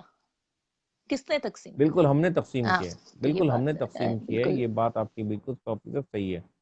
تو جی میرے پاس وہی لوگ آئیں گے کہ جو جس مسلک کی کا کہاں جہاں سے میں نے پڑھا ہے، جہاں کی سند میں نے لی ہے، میرے پاس وہی لوگ آئیں گے، کیونکہ میں ان کے حساب سے ایک صحیح عالم ہوں۔ اگر میں نے بریلویوں کے یہاں نہیں پڑھا تو میں ان کے حساب سے ایک غلط عالم ہوں اور گمراہ عالم ہوں، اور میرے عقائد صحیح نہیں ہے، میرے نظریات صحیح نہیں ہے، تو میں مس گائیڈ کروں گا۔ تو یا اگر کوئی اہل حدیث ہے وہ کہے گا کہ جی مجھے اہل حدیث عالم کا بتائیں، ٹھیک ہے؟ تو جی سوسائٹی بنیادی طور پہ جب تقسیم ہے تو اب جب ظاہر بات ہے میرے پاس آتے ہیں لوگ، اور میں آپ سے یہ کہوں کہ بہت کم لوگ ہیں کہ جو یہ کہتے ہیں کہ جی آپ میری رہنمائی قرآن و حدیث سے کریں. ایسے بہت کم لوگ بہت ہیں کم جو لوگ. یہ کہتے ہیں. جی بہت زیادہ تر لوگ یہ کہتے ہیں کہ جی یہ مجھے بتائیں کہ جو حنفی ہیں، حنفیوں میں جو دیوبندی ہیں، ان کا نظریہ کیا ہے ان کا. ٹھیک ہے، مثال کے طور پہ وہ مجھ سے یہ کہتے ہیں کہ جی یعنی آپ مجھے یہ نہ بتائیں کہ جی فلاں عالم کیا کہتا ہے، فلاں عالم کیا کہتا ہے، فلاں حدیث میں کیا ہے. وہ کہتا ہے جی مجھے دارالعلوم کراچی کا موقف بتائیں کہ وہ دارالعلوم کراچی کا موقف کیا ہے. یعنی ایون ٹی وی پہ بھی پروگرام ہوتے ہیں تو وہ کہتے ہیں کہ جی آپ فقہ حنفی کا موقف بیان کریں، آپ براہ راست قرآن و حدیث بیان نہ کریں. کیونکہ جو ہماری سوسائٹی ہے، جو ہماری آڈینس ہے، جو ہماری پاپولیشن ہے، وہ حنفی ہے. تو وہ حنفی نقطہ نظر جو ہے وہ سننا چاہتی ہے، اس کو اس سے غرض نہیں ہے. اچھا، پھر ہمارے یہاں مدارس میں علماء کے ذہنوں میں یہ ڈالا جاتا ہے کہ جی آپ ایک گناہ گار آدمی ہو، آپ جو ہے وہ حضور صلی اللہ علیہ وسلم کی کے جانے کے بعد جو ہے وہ 1400 سال کے بعد دنیا کے اندر آئے ہو، اور آپ اس مادی دور کے اندر جو ہے پلے بڑے ہو، لہٰذا آپ اس قرآن کو نہیں سمجھ سکتے، آپ جو ہے وہ اس حدیث کو نہیں سمجھ سکتے. لہٰذا جو ہمارے بزرگوں نے سمجھا ہے اور کتابیں لکھی ہیں جن کو ہم فقہ کی کتابیں کہتے ہیں، وہ زیادہ سمجھدار تھے. اور ان کے پھر قصے بیان کیے جاتے ہیں من گھڑت کہ جی وہ 40 سال جو ہے نا وہ عشاء کے وضو سے فجر کی نماز پڑھتے رہیں، جی اور بالکل. آپ جو ہے نا وہ جو ہے وہ دوسری نماز آپ نہیں پڑھ پاتے ایک ہی وضو سے، تو آپ کہاں سے اتنے بڑے متقی ہو گئے. تو میں جب ہماری دوستوں سے بات ہوتی ہے، میرے اپنے جو کولیگس ہیں ان سے میری بات ہوتی ہے، تو میں ان کو یہ بتانے کی کوشش کرتا ہوں کہ دیکھیں آج سے 100 سال پہلے یا 200 سال پہلے آپ کسی کے بارے میں جاننا چاہتے تھے، جیسے کوئی شخص دلی میں رہتا ہے تو اور دوسرا ایران میں رہتا ہے تہران میں، تو اس کا موقف جانتے تھے تو آپ کے 10 15 سال 20 سال گزرنا معمولی بات ہوتی تھی کہ سفر دور ہوتے تھے، پھر آپ جاتے تھے، پھر آپ اس سے پڑھتے تھے، پھر آپ سمجھتے تھے، پھر آپ اس کا جواب لکھتے تھے. تو آج تو انٹرنیٹ کا زمانہ ہے، آپ لکھیں کہ جی فلاں کے نزدیک کیا یہ اوپینین ہے، فلاں عالم کا اسکول آف تھاٹ کیا ہے، یا حدیث میں یہ مسئلہ کہاں کا آیا ہے، یا قرآن کریم میں یہ مسئلہ کہاں کا آیا ہے. تو یہ 15 سیکنڈ سے اور 20 سیکنڈ اور 25 سیکنڈ کے اندر گوگل آپ کو نکال کے دے دیتا ہے. تو آج تو علم کے وسائل جو ہیں بہت زیادہ ہیں اور بہت آسان ہیں، تو فیصل ہمیں اس سے فائدہ اٹھانا چاہیے. جی جی فیصل صاحب، میں خود کسی مسئلے میں تھی 2-3 سال پہلے کی بات ہے. میں نے کبھی نہیں، ٹو بی ویری آنےسٹ، مجھے نہیں پتا تھا کہ دیوبندی، حنفی، یہ بریلی، اہل حدیث، یہ سب کچھ مجھے نہیں پتا تھا. میں ایک نارمل انسان تھی، ایک طریقے سے اپنی 5 وقت کی نماز، روزہ، دوسروں کا خیال، میں اس چیز کے اوپر چلتی تھی. لیکن جب میں اس مسئلے میں آئی تو میں نے پوچھا، ادھر سے جواب کچھ، ادھر سے جواب کچھ، ادھر سے، تو اینڈ میں نے، آپ یقین جانے، میں نے صحیح مسلم، صحیح بخاری بھی پڑھ ڈالی، مشہور فتووں کی کتابیں بھی پڑھ ڈالی، ان کو اردو میں ترجمہ کر کے منگوایا، بہت پیسے لگائے، ان کو پڑھ ڈالا میں نے. ٹھیک ہے، اس کے بعد میں نے یہ پہلے پڑھا کہ یہ کیا ہے چکر، دیوبندی، بریلی، یہ سب کچھ، ابو حنیفہ کون تھے، یہ شافی کیا ہیں، یہ سب کچھ کیا ہو رہا ہے. میں نے ان کو پڑھا، یہ میں آپ کو سچ بتا رہی ہوں. اس کے بعد پھر جی جی میں مجھے نے اندازہ ہے. اینڈ میں قرآن پاک کا ترجمہ پڑھنا شروع کر دیا سیدھا. کیونکہ اگر مفتی فیصل لکھیں گے تفسیر تو آپ اپنے حساب سے لکھیں گے. ٹھیک ہے، میں کوئی مولمہ نہیں ہوں، میں کوئی عالمہ نہیں ہوں، میں لکھوں گی. اگر میں مولمہ بنتی ہوں تو میں اپنے ذہن کے حساب سے تفسیر لکھوں گی. تو بہتر یہ ہے کہ میں نے صحیح مسلم بخاری تو پڑھ ڈالی، اور بھی چیزیں پڑھ ڈالی، ساتھ ہی میں اپنی نالج کے لیے، کیونکہ ہوتا یہ کہ ہم نارمل انسان جب جاتے ہیں نا جگہ جگہ، تو میں آپ کو بتا رہی ہوں فیصل صاحب، مجھے پینک اٹیک پڑتے تھے کہ میں کس کی بات سنوں، میں کس کی بات سنوں. تو اینڈ میرا یہ ہوا کہ مجھے میڈیسن کھانی پڑ گئی. یہ ایک نارمل انسان کی، ایک شہری کی میں آپ کو آواز پہنچانے کی کوشش کر رہی ہوں. جی جی ٹھیک ہے، جی جی ٹھیک ہے. تو پھر میں نے یہ کیا کہ جو آپ گوگل کی بات کر رہے ہیں نا، تو جب میں گوگل پہ بھی سوال ڈالتی تھی تو اہل حنفی کا یہ ہے، ادھر سے یہ جواب آ رہا ہے اسی ایک مسئلے کا. اب وہ ایک مسئلہ ہے، اس کے 10 رنگ میرے سامنے آ رہے ہیں، اور میں کہہ رہی ہوں اللہ جی یہ سب کچھ کیا ہے، مجھے کوئی سیدھا رستہ کیوں نہیں نظر آ رہا، یہ سب کچھ کیا مسئلہ چل رہا ہے، یہ جواب مجھے کہاں سے ملے گا.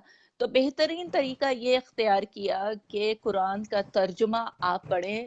ایوری بڈی، یہ بھی میں کہتی ہوں، آپ بھی کہیں گے مفتی صاحب، ٹھیک ہے، اور گوگل آپ کہہ بالکل رہے ہیں اس پہ جواب موجود ہیں، ادھر ادھر جانے کے بجائے وہاں سے اپنا جواب لیں۔ فیصل صاحب میرے پاس کچھ سوال ہیں جو کہ مجھے آپ سے کرنے ہیں، اور میں نے آپ سے وہ شیئر بھی کیے تھے۔ سوال کچھ ایسے ہیں کہ بحیثیت میں مسلم، ایک کمنٹ جی جی بولیے بولیے کرنا چاہوں گا۔ آپ نے پلیز۔ جو یہ بات کی نا، عام طور پہ ہمارے یہاں ڈائیورس کے مسئلے میں میرے پاس تقریباً ہفتے میں بہت 2-3 برا لوگ حال ہے، ضرور آتے ہیں، بہت برا حال، اور میرے جو پاس خود یہ کنسلٹنسی کے لیے فون آتے ہیں ہر وقت۔ جی جی بولیے۔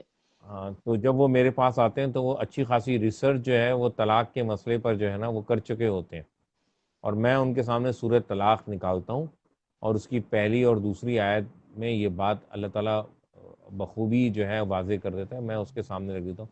اور بہت کم لوگ ہوتے ہیں جو کہیں گے جی ہم نے سورہ طلاق نہیں پڑھی، یعنی زیادہ تر لوگ ایسے ہی ہوتے ہیں جو کہتے ہیں جی ہم نے سورہ طلاق نہیں پڑھی، ہمارے پاس فلاں کا فتویٰ ہے، ہمارے پاس فلاں کا فتویٰ ہے، ہمارے پاس فلاں کا فتویٰ ہے، ہمارے پاس فلاں حدیث ہے، فلاں حدیث ہے۔ تو اللہ کی کتاب جو ہے نا، جو ہمارے گھروں کے اندر ہے، ہمیں چاہیے کہ ہم اس کے لیے جو ہے وقت نکالیں۔ ابھی آپ کے انٹرویو سے میں 15 منٹ پہلے میں دوستوں کے ساتھ میں بیٹھا ہوا تھا کہیں، تو میں وہاں پہ میرے ایک دوست ہیں، میں ان سے یہی سوال کر رہا تھا کہ تمہیں حفظ کیے ہوئے کتنا عرصہ ہو گیا؟ تو اس کو حفظ کیے ہوئے 33 سال ہو گئے۔ ماشاء اللہ ماشاء تو میں نے اللہ۔ اس سے کہا، میں نے کہا یار میرے اور دوستوں کے مقابلے میں اور بھی دوست بیٹھے ہوئے تھے، تو میں نے کہا یار تمہارے اوپر زیادہ ذمہ داری آتی ہے کہ تم اس کو سمجھ کے پڑھو، قرآن کو تم رمضان میں اس کو دہراتے ہو، تراویح میں پڑھتے ہو۔ اور میں نے کہا دیکھو نبی کریم صلی اللہ علیہ وسلم نے کبھی رمضان میں جو ہے نا وہ اس طرح تراویح نہیں پڑھی ہے جس طرح ہم پڑھتے ہیں۔ آپ تہجد پڑھا کرتے تھے، حضرت ابو بکر کے دور میں بھی تراویح نہیں تھی، حضرت عمر رضی اللہ عنہ نے شروع کی ہے۔ تو قرآن کریم کا اصل مقصد یہ نہیں ہے کہ آپ تراویحوں میں جلدی جلدی پڑھو، بلکہ قرآن کریم کا اصل مقصد ہے وہ قرآن کریم خود بیان کرتا ہے۔ تو میں اس سے یہی بات کر رہا تھا۔ ایک دفعہ میں نے اپنے استاد سے بھی یہ سوال کیا جو انہوں نے مجھے حفظ کرایا، اللہ تعالیٰ ان کو صحت دے، زندگی دے۔ آمین میں نے سن۔ کہا قاری صاحب آپ کو بھی چاہیے کہ کبھی ایک دفعہ تو ترجمہ آپ پڑھ لیں، اپنے کانوں سے جو ہے وہ گزار لیں کہ اللہ نے بات کیا کہی ہے ان 6233 آیات کے اندر یا 36 آیات کے اندر، جو بات کہی ہے ایک دفعہ اس کو کانوں سے تو کم از کم گزار لیں۔ تو خود ہمارے یہاں مسئلہ جو ہے نا ایک عام آدمی کا بھی یہ ہے کہ وہ اس نے اللہ کی کتاب کو جو ہے نا وہ ایک ریچول بنا لیا، اس کو مردے بخشوانے کا ذریعہ بنا لیا نا، بھائی اس کو اوپر جبکہ وہ رکھ دیا دنیا ہے، اس کو اوپر رکھ اوپر دیا ہے، رکھ دیتا ہے۔ کپڑے میں باندھ کر شیلف میں اوپر رکھ دیا ہے۔ بھائی اللہ پاک نے کہا ہے اس کو پڑھیں۔ میں پچھلے کافی دنوں سے یہ بات کر رہی ہوں کہ اس کو شیلف سے نیچے لے کے آئیں، اس کو پڑھیں جی ہاں، بھائی، اس کو پڑھیں۔ عربک ہم سب نے پڑھی، میں نے بھی پڑھی، نہیں پتا، نہیں پتا تھا، نماز کا نہیں ترجمہ پتا پڑھیں، تھا۔ اپنی زبان میں ہاں نہیں، ترجمہ پڑھیں۔ نماز پڑھتے تھے پتہ ہی نہیں تھا کیا پڑھ رہے ہیں، بس وہ پڑھنا ہے پڑھنا ہے پڑھنا ہے۔ جب فیصل صاحب میں نے عربک میں ترجمہ پڑھا، بسم اللہ کا، بسم اللہ سے ہی، اعوذ باللہ سے ہی آپ لوگ شروع کر لیں جناب والی، بسم اللہ سے پڑھ لیں، الحمد شریف کا ترجمہ پڑھ لیں، یہاں ترجمہ پڑھیں گے وہاں نماز کے اندر خشوع خود بخود شروع ہو جائے گا، وہاں پر ایسے ہی، جسم کے رونٹے خود بخود کھڑے ہونے شروع ہو بالکل جائیں ایسے ہی۔ گے۔ نہیں میں کہتی، میں فیصل صاحب میں تو نہیں کہتی کہ زیادہ لمبی نہیں پڑھ سکتے تو ایٹ لیسٹ آپ اپنے فرض تو پڑھیں، زندگی پہ جو فرض ہے بالکل ان کو تو پہلے پورا کرنے کی کوشش کریں۔ خشوع خود بخود آ جاتا ہے، اللہ پاک سے ایک کنیکشن، یقین جانیں جب لفظ با بالکل لفظ ترجمے کے ساتھ آپ کو پتا ہوگا، آپ نماز پڑھیں گے، یہاں الحمد شریف زبان سے نکلی نہیں، وہاں آپ کے رونٹے کھڑے ہوئے نہیں، یہ میں آپ کو آج آپ بالکل بتا ایسے رہی ہی، ہوں۔ تو بالکل ایسے ہی ہے جی۔ جی میرے پاس کچھ خواتین نے کچھ یہاں پہ بات کرتی ہیں، جب آپ نے ڈیورس کی بات کی، میں نے ایک خاتون کا مسئلہ ہے ان سے، خاص طور پہ وہ کسی اور سٹیٹ میں رہتی ہیں، میں نے کہا جی کل مفتی فیصل صاحب سے بات ہے، ان کے 2 سوال ہیں آپ سے، میں ان کے بھی جواب چاہوں گی، لیکن کل جو چیزیں آپ سے شیئر کی تھی اس کے بارے میں بھی بات کریں گے۔ یہ مسلمانوں کا کھویا ہوا مقام کیسے واپس لایا جا سکتا ہے فیصل صاحب، کچھ آپ بتائیں گے اس کے اوپر؟ دیکھیں مسلمانوں کو اپنی تعلیم کی فکر کرنی چاہیے، اور یہ بالکل ایک جو بھی شخص تھوڑا سا بھی عقل اور شعور رکھتا ہے اور آنکھیں رکھتا ہے اس کو معلوم ہے کہ جی مسلمان اس وقت جو ہیں وہ تعلیم کے اندر بہت زیادہ پیچھے ہیں، تو ان کو اپنی جو ہے وہ تعلیم اور تربیت پر زور دینا چاہیے، اور مذہب کو صرف مذہب کی حد تک رکھنا چاہیے۔ ہر معاملات کے اندر جو ہے وہ یہ نہیں کرنا چاہیے کہ جی مجھے کون سی گاڑی لینی چاہیے تو اس میں مذہب میری کیا رہنمائی کرتا ہے۔ یہ بھی ایک طرح کی جو ہے مذہب کے ساتھ زیادتی ہم کرتے ہیں، کہ جہاں پہ جس چیز کا جواب ملا ہی نہیں، مجھے آج کیا پکانا ہے، یا میں نے اپنی یہاں کھانے کی دعوت کرنی ہے تو اس میں مینیو کیا ہونا چاہیے، اس میں مذہب میری کوئی رہنمائی نہیں کرتا. تو ہم مذہب کو جو ہے نا وہ اس کی ایک حد متعین کریں کہ وہ مذہب جو ہے وہ کس لیے آیا ہے. وہ اس لیے آیا ہے کہ میں نے جو ہے وہ جواب دینا ہے. تو مذہب کو اپنے اوپر اتنا حاوی نہ کریں، اپنی تعلیم پر زور دیں، اپنی تربیت پہ زور دیں. جس جگہ اپنے دن میں کا پرائم ٹائم وہ گزارتے ہیں صبح 8 سے لے کے 4 تک یا 5 تک، اس میں ایمانداری سے کام کریں. اس کے اندر جو ہے وہ حلال رزق اپنے لیے اور اپنی بچوں کے لیے کمانے کی کوشش کریں. جھوٹ نہ بولیں. جو اخلاقیات یعنی یونیورسل اخلاقیات ہیں، یونیورسل ایتھکس ہیں، ہم مغربی سوسائٹی کے اندر رہتے ہیں، ہمیں ان سے بہت کچھ سیکھنے کی ضرورت ہے. آخر انہوں نے بھی سچ بول کر ہی ترقی کی ہے، انہوں نے بھی ایمانداری میں رہتے ہوئے ترقی کی ہے، انہوں نے بھی وعدہ پورا کرتے ہوئے ترقی کی ہے. تو ہمیں یہ اپنے جو اخلاقیات جو ہمارے دین نے بھی ہم کو دیے ہیں، اور جو دنیا کی جو ویلیوز ہیں وہ بھی اسی پر بات کرتی ہیں، ہمیں اپنے آپ کو اس پہ لانے کی کوشش کرنی چاہیے. اور یہ چھوڑ دیں کہ ہمارا مقام کیا ہے. ہمیں یہ فکر کرنی چاہیے ہم آخرت میں اللہ کے آگے جو ہے وہ سرخرو ہوں، اور اس کے لیے ضروری ہے کہ ہم دنیا میں جو ہے ہر قدم جو ہے وہ پھونک پھونک کر جو ہے وہ اٹھائیں. اچھا مفتی صاحب، بہت شکریہ اس سوال کے جواب کا. یہ شعیب صاحب ہیں، یہ کچھ سوال کر رہے ہیں، یہ میں لائیو پہ لے رہی ہوں. ایک دو سوال ہوپ فلی آپ کے پاس ٹائم ہے. میں شعیب آپ کا میسج اوپر چلا گیا، میں پھر کوشش کرتی ہوں. اللہ کی جناب سے مغفرت اور اللہ کی انسان سے محبت کی کیا کوئی لمیٹیشن ہے؟ کیا نماز کی پابندی نہ ہونا اللہ کی ناراضگی کا سبب ہے؟ دیکھیں، یہ ایسی کوئی بات نہیں ہے. اللہ تعالیٰ جو ہے وہ آپ سے محبت کرتا تھا جبھی اس نے دنیا میں بھیجا ہے. آپ کا جسم صحیح سالم ہے، اس کے اندر آپ کو آنکھیں دی ہیں، عقل اور شعور دیا ہے، زبان دی ہے بولنے کے لیے، کان دی ہیں سننے کے لیے. تو اس نے آپ کو اب امتحان کے لیے یہاں بھیج دی ہے. تو اگر آپ اس کی اپنے علم کے مطابق جو بھی چیزیں آپ کے علم میں آئی ہیں، اگر آپ اس کے مطابق آپ سمجھتے ہیں کہ یہ نماز پڑھنا فرض ہے، اور پھر آپ نہیں پڑھتے، تو اس کا مطلب یہ ہے کہ آپ جو ہے وہ امتحان کے اندر جو ہے وہ ناکامی کی طرف جو ہے وہ جا رہے ہیں. تو اپنی سستی کو، اپنی غفلت کو دور کیجیے، اور جو ہے وہ اللہ سے دعائیں مانگیے کہ اور اپنے آپ کو ذرا روٹین میں لانے کی کوشش کیجیے. اگر اب مجھے معلوم ہے کہ جی میں نے صبح فجر میں اٹھنا ہے، تو میں رات کو جو ہے نا وہ مووی نہ دیکھوں، میں 10-11 بجے تک اپنے کام جو ہے وائنڈ اپ کر دوں اور میں بستر پہ چلا جاؤں. اگر مجھے معلوم ہے صبح میری کوئی اہم کمٹمنٹ ہے، کوئی اہم میٹنگ ہے، میں اس کے لیے تگوداؤ کروں گا. بالکل اسی طرح نماز یہ کا جو اللہ تعالیٰ کے فرائض اور احکامات ہیں اس کے لیے آپ ایکشن پلان بنائیں. مگر یہ کوئی ایسی بات نہیں ہے کہ اگر آپ کی کوئی ایک نماز نکل گئی ہے یا آپ سوتے رہ گئے تو اللہ تعالیٰ آپ سے ناراض ہو گیا. ایسا نہ سوچیں، ایسا اللہ تعالیٰ کہیں نہیں کہتا.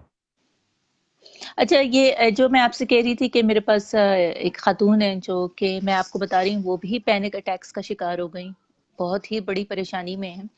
ادھر ادھر دروازے کھٹکھٹاتی پھر رہی ہیں، ان کو سمجھ نہیں آ رہا. وہ کہتی ہیں سب سے پہلی بات، شریعت کن وجوہات کی بنا پر ایک مرد کو اجازت دیتی ہے کہ وہ طلاق دے سکتا ہے، اور اس طرح ایک عورت کن وجوہات کی بنا پر خلا لے سکتی ہے؟ بس پریسی صاحب پلیز کہ اگر جواب دے دیں، بہت امپورٹنٹ ہے. دیکھیں، اگر ایک عورت یہ سمجھتی ہے کہ اس کی زندگی جو ہے وہ اس کے شوہر کے ساتھ جو ہے وہ نہیں گزر سکتی ہے، اور جو چیزیں شادی کے بعد، شادی سے پہلے دیکھنی تھی اب وہ شادی کے بعد دیکھ رہے ہیں، تو وہ بھی ایک طرح سے غلط ہے. ایک انڈیا کے ایک عالم ہے مولانا وحید الدین خان، جی جی کہ جی. شادی سے پہلے خوب دیکھو. وہ کہتے ہیں شادی سے پہلے خوب دیکھو اور شادی کے بعد جو ہے وہ ایک آنکھ بند کر لو. یعنی یقیناً بہت سارے عیوب جو ہے وہ دکھائی دیں گے. اللہ تعالیٰ قرآن کریم میں بھی بیان کرتا ہے کہ اگر تمہارے ساتھی کے اندر کوئی عیب ہے تو دیکھو اس کے اندر کوئی خیر بھی ہوگی، کوئی خوبی بھی ہوگی. تو یہ ملا جلا رجحان ہوتا ہے. تو ہمیں یہ کوشش کرنی چاہیے کہ ہم جب اگر ایک بیوی کو چھوڑ کر میں دوسری بیوی کروں گا تو اس کے اندر ہو سکتا ہے وہ عیب نہ ہو، مگر کوئی دوسرے عیب ہوں گے، اس کے اندر دوسری خرابیاں ہوں گی. تو قرآن کریم میں تو حضرت لوط علیہ السلام، حضرت نوح علیہ السلام کی جو بیویاں تھیں وہ کافرہ تھیں، یعنی وہ خدا کی بھی نافرمان تھیں، وہ شوہر کی بھی نافرمان تھیں، مگر انہوں نے طلاق نہیں دی ہے۔ تو دنیا کا جو نباہ ہے نا، وہ ہو سکتا ہے اگر آپ تھوڑا سا صبر اور تحمل کا مظاہرہ کریں، مگر پھر بھی انسان یہ سمجھتا ہے کہ جی ہماری زندگی ساتھ نہیں گزر سکتی، تو وہ شوہر جو ہے وہ ظاہر بات ہے کوئی نہ کوئی وجہ ہوگی جبھی، اور اگر کوئی وجہ نہیں ہے تو وہ وجہ کو تلاش کرنا چاہیے کہ کس وجہ سے جو ہے نا وہ عورت کے ساتھ نہیں رہنا چاہ رہا۔ عورت جو ہے اس کے بارے میں بھی یہی ہے کہ وہ کوشش کرے کہ جی کمپرومائز کرے، اور دیکھیں قرآن کریم میں جیسے میں نے حضرت نوح حضرت لوط کی مثال دی، وہاں حضرت آسیہ کی بھی مثال ہے کہ جو فرعون کی بیوی تھیں، بالکل. جو دعا کرتی تھی کہ رب ابن لی عندک بیتن فی الجنہ، کہ اے اللہ میرا جنت میں جو ہے نا وہ میرا گھر بنا دے، ونجنی من فرعون، اور مجھے فرعون سے نجات دے اور اس کے ظلم سے نجات دے، مگر انہوں نے کبھی خلا کا مطالبہ نہیں کیا، کبھی انہوں نے طلاق کا مطالبہ نہیں کیا۔ تو یہ دنیا کی زندگی جو ہے آخرت کے مقابلے میں بہت ہی مختصر زندگی ہے، تو کوشش یہ کرنی چاہیے کہ اس میں انسان جو ہے وہ کمپرومائز لیکن کے فیصل صاحب اندر کچھ جائے۔ کچھ حالات ایسے ہو جاتے ہیں کہ جہاں ہمارے مرد، جیسے میرا یقین اور ایمان یہ ہے کہ جو شوہر ہے وہ بہت بڑا اونچا مقام رکھتا ہے، یہ میرا پرسنل اوپینین ہے۔ جیسے کہتے ہیں کہ مزاجی خدا، بالکل، کیونکہ اللہ پاک جس طرح اپنی مخلوق کے لیے ہر چیز کی وہ فراوانی کرتے ہیں، ہر چیز کا بندوبست کرتے ہیں، اس طرح شوہر کے اوپر ایک رسپانسبلٹی ایک عورت کی ہوتی ہے، پھر اس کے ساتھ جو کنبہ جڑتا جاتا ہے، اولاد آتی ہے، تو شوہر کا مقام بہت ہی زبردست قسم کا ہے، اور اس کو عورتوں کو سمجھنا چاہیے۔ میں اس بارے میں بات کرتی ہوں، لیکن اس کے ساتھ ہی اگر شوہر عورت کو انسان نہ سمجھے، اس کے ساتھ بے حد بدسلوکی کرے، جس میں آپ کہتے ہیں مار پٹائی، اور وہ بھی مار پٹائی ایسی نہیں کہ ایک دو لگا دی، وہ ایسی کہ جنونی حد تک، جہاں پر وہ عورت اپاہج ہو سکتی ہے یا مر سکتی ہے یا مینٹلی پرابلم ہو سکتی ہے، تو اس مقام پہ تو کھلا آپ کیا کہتے ہیں فیصل صاحب؟ جی جی بالکل، اسلام نے تو اجازت دی ہے کہ ایسے موقع پر جو ہے وہ خلا لی جا سکتی ہے، مگر میں یہ کہوں گا کہ دیکھیں اس میں ریاست نے بھی آپ کو بہت سے حقوق دیے ہیں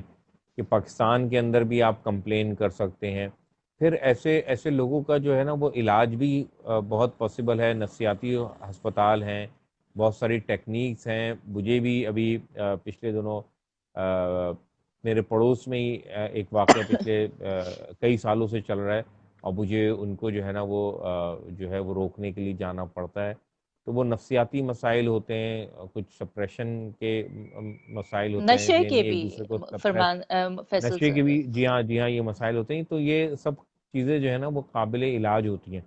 اب دیکھیں پاکستان کے اندر ویسے کوئی ڈیٹا تو نہیں ہے، ایک دفعہ مجھے یاد ہے لاہور میں جب یونیورسٹی میں تھا تو کچھ طلبہ تھے جو ماسٹرز کے طلبہ تھے جو اس پر ریسرچ کر رہے تھے کہ پاکستان میں کیا ریشو ہے، تو انہوں نے مجھ سے کچھ چیزیں شیئر کی، تو اس میں انہوں نے کہا کہ جی مور دین 80% جو مرد ہے نا، یعنی وہ مارتا ہے اپنی بیوی کو، یعنی مارنے سے مراد یہ ہے کہ کسی نے اگر زندگی میں 30 سالہ زندگی کے اندر، یعنی شادی شدہ زندگی کے اندر ایک تھپڑ بھی مارا ہے، تو انہوں نے اس کو اس کیٹیگری میں ڈالا ہے کہ جی اس نے بھی مارا ہے، اور بتایا کہ جی تم دیر سے کیوں آئیں، تم نے شاپنگ میں دیر کیوں لگا دی، یا تم نے کھانا کیوں نہیں وقت پہ تیار رکھا، اور یہ کھانا کس طرح پکایا ہے، ذائقہ صحیح نہیں ہے، تو یہ باتیں ہوتی ہیں چھوٹی چھوٹی نا۔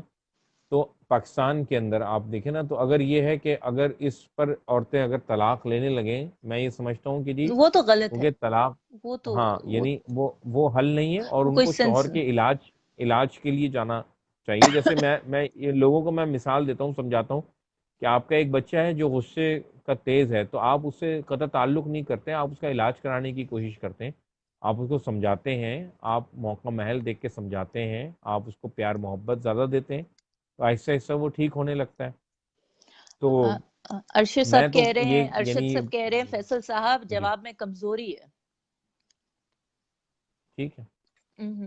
ہو سکتا ہے۔ دیکھیں فیصل صاحب، میری جو پرسنل آبزرویشن ہے، میں بھی زندگی کے ایک حصے سے گزر کے آئی ہوں، میرے بھی 2 بچے ہیں، دیکھیں ایک بات یاد رکھنی چاہیے کہ مرد بھی اشرف المخلوقات ہے، اسی طرح عورت بھی اشرف المخلوقات ہے. جو آپ نے مسئلے بتائے کہ نمک تیز ہو گیا، شاپنگ لیٹ ہوگی، یہ کوئی وجوہات نہیں ہے طلاق لینے کی یا خلا لینے کی. نہیں. اس میں عورت کو، پھر میں بار بار یہ بات کرتی ہوں کہ ہمارے ہاں تعلیم کی کمی ہے، چاہے وہ اسلامک تعلیم ہے چاہے وہ معاشرتی تعلیم ہے. عورتوں کو پتہ ہی نہیں ہے کہ شوہر کا مقام کیا ہے، باپ کا مقام کیا ہے، بھائی کا مقام کیا ہے. ان کو ریلیجن کے طور پر ان کو طریقے سے نصاب کے اندر ایک حصہ بنایا جائے اور ان کو طریقے کی تعلیم دی جائے، نہ کہ ایک بالکل ایسے ہی. ٹریڈیشنل مائنڈ سیٹ چل رہا ہے کہ ماں کو فون کر دیا، خالاؤں کو فون کر دیا، ادھر سے وہ پالیٹکس، وہ فضول کی، وہ اس چیز کے اوپر تو میں بات ہی نہیں کرتی.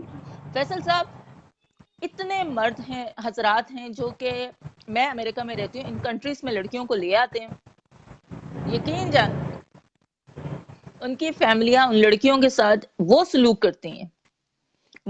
کرتی ہیں کہ آپ لوگوں کی سوچ بھی نہیں ہے. شاؤٹ آؤٹ جو لڑکیاں ساری یہاں رہ رہی ہیں اور پھر بھی صبر کے ساتھ اپنے فیملیز کو سنبھالنے کی کوشش کر رہی ہوتی ہیں. اچھا، دوسرا سوال ہم چلتے ہیں، یہ بڑا امپورٹنٹ ہے. ایک تو یہ پوچھیں، مجھ سے کہا ان خاتون نے، ایک تو یہ پوچھیں کہ امریکی عدالت کے ذریعے جو طلاق ہوتی ہے کیا شرعی طور پر ہو جاتی ہے؟ جی بالکل. آپ جس ملک میں رہتی ہیں اس ریاست کا قوانین کو فالو کرنا آپ پر لازم ہے.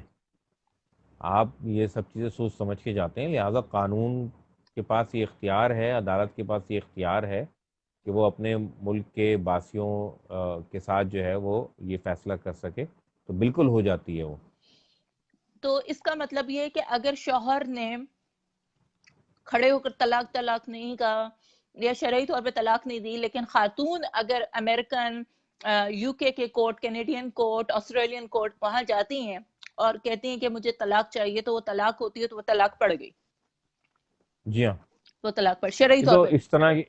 اس طرح کے قوانین تو پاکستان کے اندر بھی موجود ہے کہ عورتیں جو ہے وہ خلا کا دعویٰ دائر کرتی ہیں تو وہ کورٹ سے نوٹس ایشو ہوتے ہیں مرد کو، شوہر کو، ایک یا دو اگر وہ حاضر نہ ہو تو پھر وہ جو ہے عدالت جو ہے وہ جج شوہر کے قائم مقام ہو کے جو ہے وہ خلا دے دیتا ہے اور ایک طلاق واقع ہو جاتی ہے.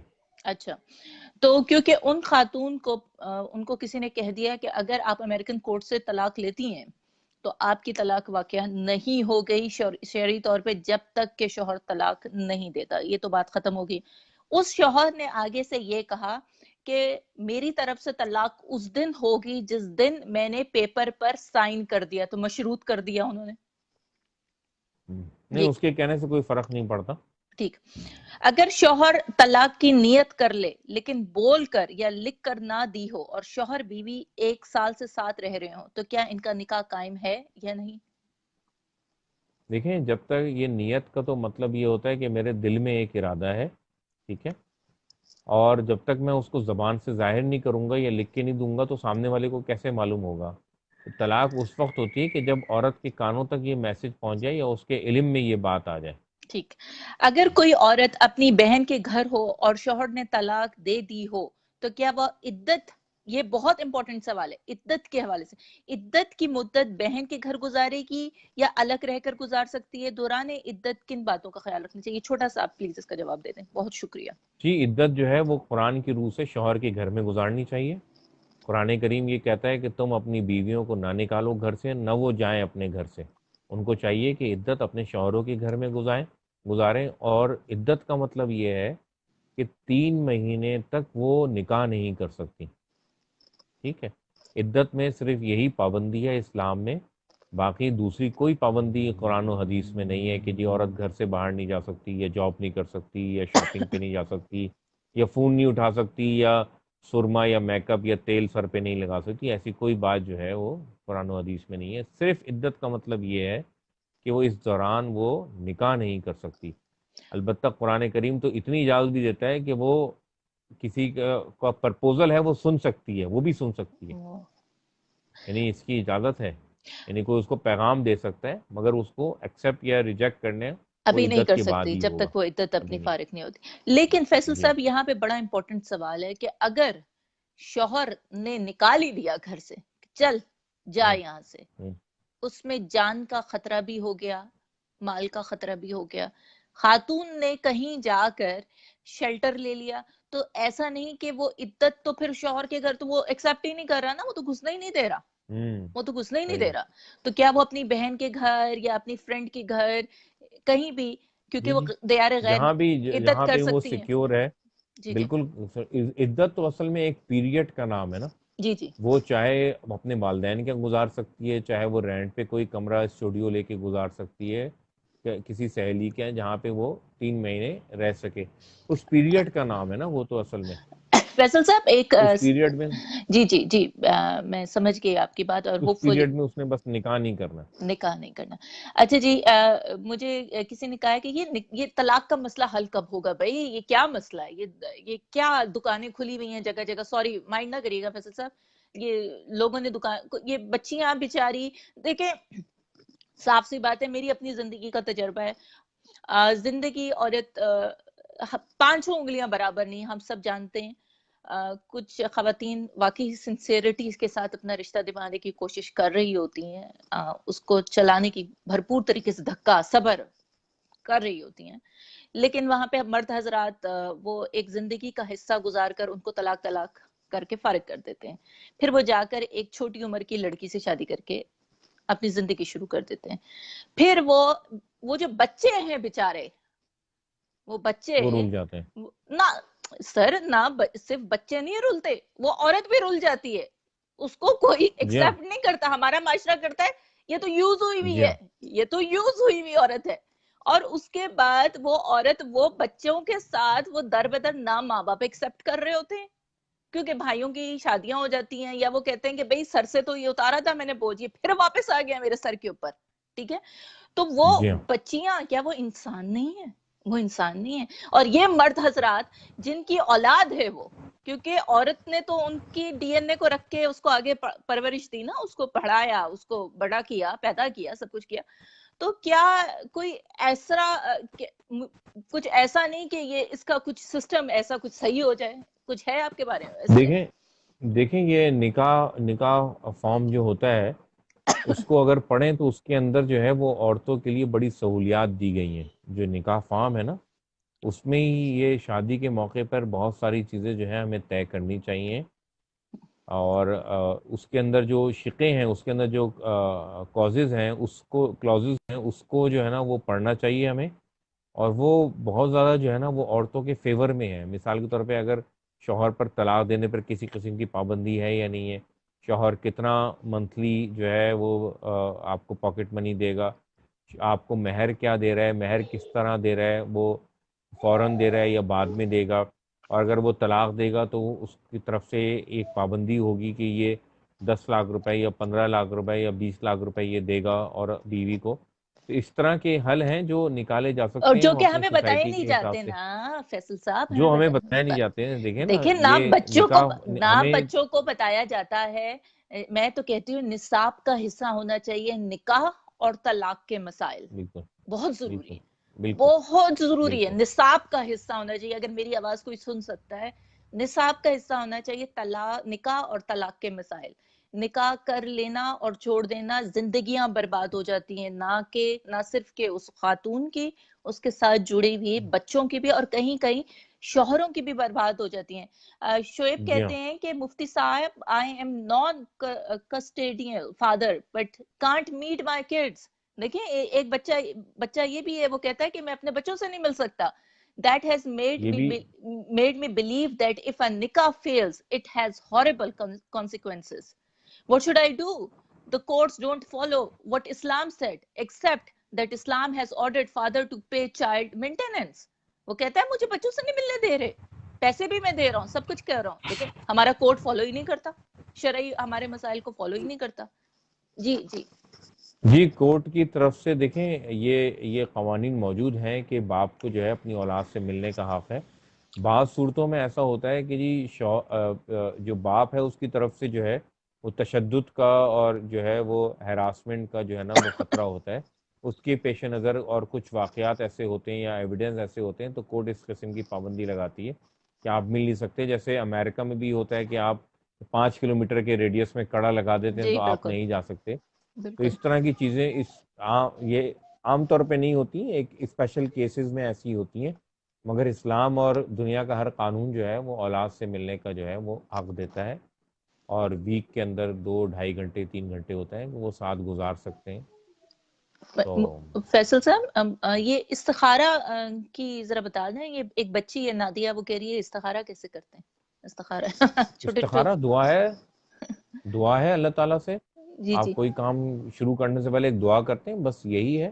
وہ دعا نبی کریم صلی اللہ علیہ وسلم نے سکھائی ہے. اگر وہ نہیں آتی تو آپ یہ دعا کریں، اے اللہ جو میرے لیے بہتر ہو وہ میرے لیے آسان کر دے، بس. اور کچھ نہیں ہے استخارہ اس سے زیادہ. وہ کہتے ہیں اس جی کے لیے نہ سونا ضروری ہے، سونا نہیں نہیں ضروری نہیں نہیں، ہے جی، اور کوئی نہیں ہے. پاک ہو ایسا خواب آنا جائیں، اور ضروری ہے، نہیں ہاں نہیں نہیں. ایک طرف عشاء کے بعد بات نہ کریں، اور ایسا ایسا ایسا سیدھے کہیں ہاتھ پہ کسی سو حدیث میں ایسا جائیں. نہیں ہے. اچھا ایسا جی ایسا بھائی کسی نادیہ آپ کو حدیث میں جواب نہیں مل ہے. گیا ہوگا بیٹا. بالکل ایک جی دعا ہے اچھا. کام شروع کرنے سے پہلے. دوسرے مذاہب کے ساتھ کیسا رویہ رکھیں ہم بھائی؟ یہ سب آپ لوگ سن لیں پلیز. اور یہ جو کہتے ہیں نا کہ نہیں کھانا ہے اکٹھے بیٹھ کے، یہ آپ فیصل صاحب بتائیں گے. جی فیصل صاحب. جس طرح آپ یہ چاہتے ہیں کہ دوسرے مذاہب والے آپ کے ساتھ رویہ رکھیں، دوسرے مذاہب والے آپ یہی چاہتے ہیں نا کہ دوسرے مذاہب والے آپ کے ساتھ محبت کا، ہمدردی کا، بھائی چارگی کا، اخوت کا، کیئر کا رکھیں رشتہ. ہم یہی چاہتے ہیں نا. ہم مسلمان جہاں مائنورٹی میں ہیں جیسے امریکہ ہے، تو ہم یہ چاہتے ہیں نا کہ وہ کرسچن سوسائٹی ہے. ہم یہ چاہتے ہیں نا کہ جی وہ ہم سے اچھی طریقے سے بولیں، ہم سے محبت کریں، ہمارا خیال رکھیں. تو ہمیں بھی چاہیے کہ ہمیں انسان ہے بحیثیت نا، انسان ہیں. ہم سب سے پہلے انسان ہیں. اگر ہیومینٹی. ہمارے اندر انسانیت یا ہیومینٹی نہیں ہے تو دنیا کا کوئی مذہب ہمیں تبدیل نہیں کر سکتا. ہم نے سب سے پہلے اپنے اندر محبت لانی ہے، سب سے پہلے اپنے اندر ہیومینٹی لانی ہے، سب سے پہلے اپنے اندر بیسک لانی ہے. یہ قرآن کریم بھی انسانوں کے لیے آیا ہے. اگر آپ حیوانی طرز زندگی پہ رہتے ہیں اور آپ کے اندر نفرت ہے، آپ کے اندر بغض ہے، اناد ہے، تو آپ کو کوئی رسول بھی نہیں بدل سکتا، کوئی کتاب بھی نہیں بدل سکتی. آپ کو سب سے پہلے انسانی لیول کے اوپر آنا ہوگا، ہیومن لیول کے اوپر آنا ہوگا. تو قرآن کریم یا حدیث میں کہیں منع نہیں کیا ہے، بلکہ قرآن کریم تو یہ کہتا ہے کہ اہل کتاب کا کھانا تمہارے لیے حلال ہے اور تمہارا کھانا ان کے لیے حلال ہے، اور تم ان کی عورتوں سے نکاح بھی کر سکتے ہو جبکہ تم ان کے مہر دے دو. وہ تو اسلام تو اتنا براڈ مائنڈڈ ہے کہ وہ ایک یہودی اور ایک عیسائی عورت کو جو ہے آپ کے بچے کی ماں بنانے کو بھی تیار ہے. ماشاء اللہ اس کو ماشاء اس پر بھی کوئی اعتراض نہیں ہے. وہ تو چاہتا ہے کہ لوگ مل کے رہیں. مذہب جس کا جو بھی ہو وہ اپنے مذہب کے اوپر رہے، آپ اپنے مذہب کے اوپر رہیں. آخرت میں اللہ تعالیٰ فیصلہ کرے گا کہ کون حق پر ہے. بہت خوبصورتی سے آپ نے جواب دیا. یہ میڈیٹیشن کسے کہتے ہیں مفتی صاحب؟ میں بڑی انٹرسٹڈ ہوتی ہوں اس چیز کے اندر. یہ میڈیٹیشن اور اس کے فوائد کیا ہیں بھئی؟ کیا میڈیٹیشن اسلام میں اس کا کیا ہے، کیا کہتے ہیں آپ اس کے بارے میں؟ نہیں، اسلام سے اس کا کوئی تعلق نہیں ہے. میڈیٹیشن جو ہے وہ جیسے دنیا میں اور تھیوریز ہیں اور تھراپیز ہیں، تو یہ ایک طرح کی آپ کہہ سکتی ہیں ایک تھراپی ہے. یہ اور قدیم تھراپی ہے. کوئی اس کو کہتا ہے کہ یہ 2800 سال سے ہے، کوئی کہتا ہے یہ 2500 سال سے ہے. اور بدھا کی بہت ساری ٹیکنیکس ہیں، اور بھی بہت سے اس میں گرو گزرے ہیں، صوفی گزرے ہیں، تو ان کی اپنی اپنی ٹیکنیکس ہیں. بنیادی طور پہ میڈیٹیشن کہتے ہیں کہ کسی چیز کے اوپر توجہ کو مرکوز کر دینا، بہت زیادہ فوکسڈ ہو جانا کسی چیز کے اوپر، میڈیٹیٹ کرنا، مراقبہ کرنا، کسی چیز کے اوپر نگرانی کرنا. تو یہ جو ایک میڈیٹیشن ہے وہ مختلف قسم کی ہوتی ہیں. کچھ وربلائزیشن کے ساتھ ہوتی ہیں، کچھ نان وربلائزیشن ہوتی ہیں. کسی میں آپ نے کچھ بولنا ہوتا ہے، کسی میں آپ نے صرف سوچنا ہوتا ہے، بولنا نہیں ہوتا. کسی میں آپ کو کوئی چیز دیکھنی ہوتی ہے مستقل، کسی میں آپ نے آنکھیں بند کرنی ہوتی ہیں. تو یہ بہت ساری قسمیں ہیں. ارتکاز ہے، فوکس ہونا ہے، کنسنٹریٹ کرنا ہے، اپنے آپ کو ایک ٹریک کے اوپر فوکس کرنا ہے. یہ ہے میڈیٹیشن کی ڈیفینیشن، جو عام طور پہ میری کچھ ویڈیوز ہیں میڈیٹیشن کے حوالے سے. واو. وہ وپاشنا میڈیٹیشن ہے جو مجھے ریحان اللہ والا نے بتایا تھا آج سے 5 سال پہلے، 2015 میں. تو میں نے پہلا کورس کیا تو مجھے اپنے اندر تبدیلی محسوس ہوئی. اس کے بعد پھر میں نے 5 کورسز کیے. یہ اور بہتری اپنے اندر محسوس کی، گھبراہٹ اور جلد بازی کی کمی محسوس کی، اور بردباری ذرا محسوس کی، چیزوں کو اچھے طریقے سے ہینڈل کرنا سیکھا، تو مجھے میری زندگی میں بہت فائدہ ہوا، میرا غصہ کم ہوا، غصہ، جی جی بالکل۔ نفرت میرے اندر سے کم ہوئی، اور بس تو یہ ایک تھراپی ہے، بالکل کرنا چاہیں لوگوں کو کرنی چاہیے، بلکہ جن کو یہ مسائل ہوں کہ ان کو غصہ آتا ہو، ان کو ڈپریشن ہوتا ہو، تو ان کو لوگوں کو کرنی چاہیے، یہ اس کے لیے وقت نکالنا چاہیے، بہت یہ پریکٹیکل ہے اور بہت جو ہے افیکٹو ہے۔ یہ مذہب کیا کہتا ہے اسلام کے، عورت کا کیا مقام ہے ہمارے مذہب کے اندر، کیا کہتے ہیں؟ جی جی، مرد عورت جو ہیں وہ خدا کے نزدیک جو ہیں وہ بالکل برابر ہیں۔ اللہ کے نزدیک مکرم وہ ہے جس کا تقوی زیادہ ہے، تو کیا بات! بحیثیت جینڈر دونوں ایکول ہیں۔ رشتوں کے اندر جو ہے وہ جیسے ماں اور باپ کو جب ہم دیکھیں گے تو ماں کا رشتہ باپ سے زیادہ ہے، اور جب ہم شوہر اور بیوی کو دیکھیں گے تو اس میں شوہر کا درجہ جو ہے وہ ایک درجہ زیادہ ہے۔ میں یہ نہیں کہوں گا کہ شوہر مجازی خدا ہوتا ہے، خدا ایک ہی ہے اور وہ حقیقی ہے، اس کے علاوہ کوئی اور خدا نہیں ہے، کوئی شوہر کا درجہ بہت بڑا نہیں ہے، وہ بھی ایک درجہ فضیلت حاصل ہے اس کو عورت کے اوپر۔ اس کی بھی وجہ قرآن کریم نے بیان کی ہے کہ وَبِمَا أَنفَقُوا مِنْ أَمْوَالِهِمْ، کہ وہ اپنے مال سے خرچ کرتا ہے، وہ اس کا رسپانسبل ہوتا ہے، اس وجہ سے اس کا درجہ حاصل ہے۔ اور اگر کوئی مرد رسپانسبل نہیں ہے، لائبلٹیز نہیں اٹھاتا اپنی بیوی کی، تو وہ درجہ بھی اس سے چھین لیا جاتا ہے از روئے قرآن۔ فیصل صاحب، ابھی جیسے پہلے میں نے آپ سے کہا تھا کہ جس طرح آپ نے یہ بات کی کہ درجہ چھین لیا جاتا ہے، لیکن کیا ہمارے معاشرے میں اس اویئرنیس کو پیدا نہیں کرنا چاہیے کہ ایک ڈیورس ہوئی ہوئی عورت کوئی استعمال مال نہیں ہے؟ خدا کے واسطے یہ جملہ استعمال کرنے سے پہلے 100 بار سوچ لیا کریں کہ یہ پرابلم کسی کے گھر بھی آ سکتی ہے۔ ہم سب کے پاس ماں، بہنیں، بیٹیاں، بیویاں سب موجود ہیں، تو کسی کے لیے اس طرح کا جملہ استعمال کرنا، اللہ کا خوف کریں۔ میں فیصل صاحب یہ اس پلیٹ فارم کو یوز کر کے یہ بات لوگوں تک پہنچانا چاہتی ہوں، اپنے مائنڈ سیٹ کو چینج کریں۔ آپ کو کیا پتا کہ وہ عورت یا وہ مرد کس پرابلم سے گزر کے آئے ہیں، اور اس چیز بالکل۔ اس کو آپ ایکسپلوئٹ نہ کریں۔ شعیب کہتے ہیں مفتی صاحب، what are the reason that نکاح is difficult but an entry to a club is easy? Where does this problem actually lies? دیکھیں، جس انسان نے اپنے آپ کو جس سانچے میں ڈھالا ہوتا ہے اس کے لیے وہ کام جو ہے آسان ہوتا ہے۔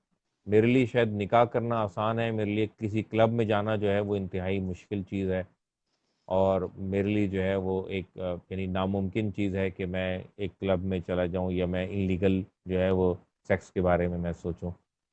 تو جس انسان نے اپنے آپ کو جس طرح ڈھالا ہوتا ہے، جس طرح اس نے اپنے آپ کو تیار کیا ہوا ہوتا ہے، اور یہ میں کہتا ہوں کہ یہ اللہ تعالیٰ کی طرف سے امتحان ہے، اور جو ہے وہ اس نے دونوں راستے جو ہے وہ کھلے رکھے ہیں آپ کے لیے جو ہے نا، جی تو بالکل۔ جس کو چاہیں اختیار کر لیں، آخر میں آپ نے اس کا جواب دینا ہے خدا کے آگے۔ تو یہ دنیا اس نے امتحان کے اصولوں پر جو ہے وہ برپا کی ہے۔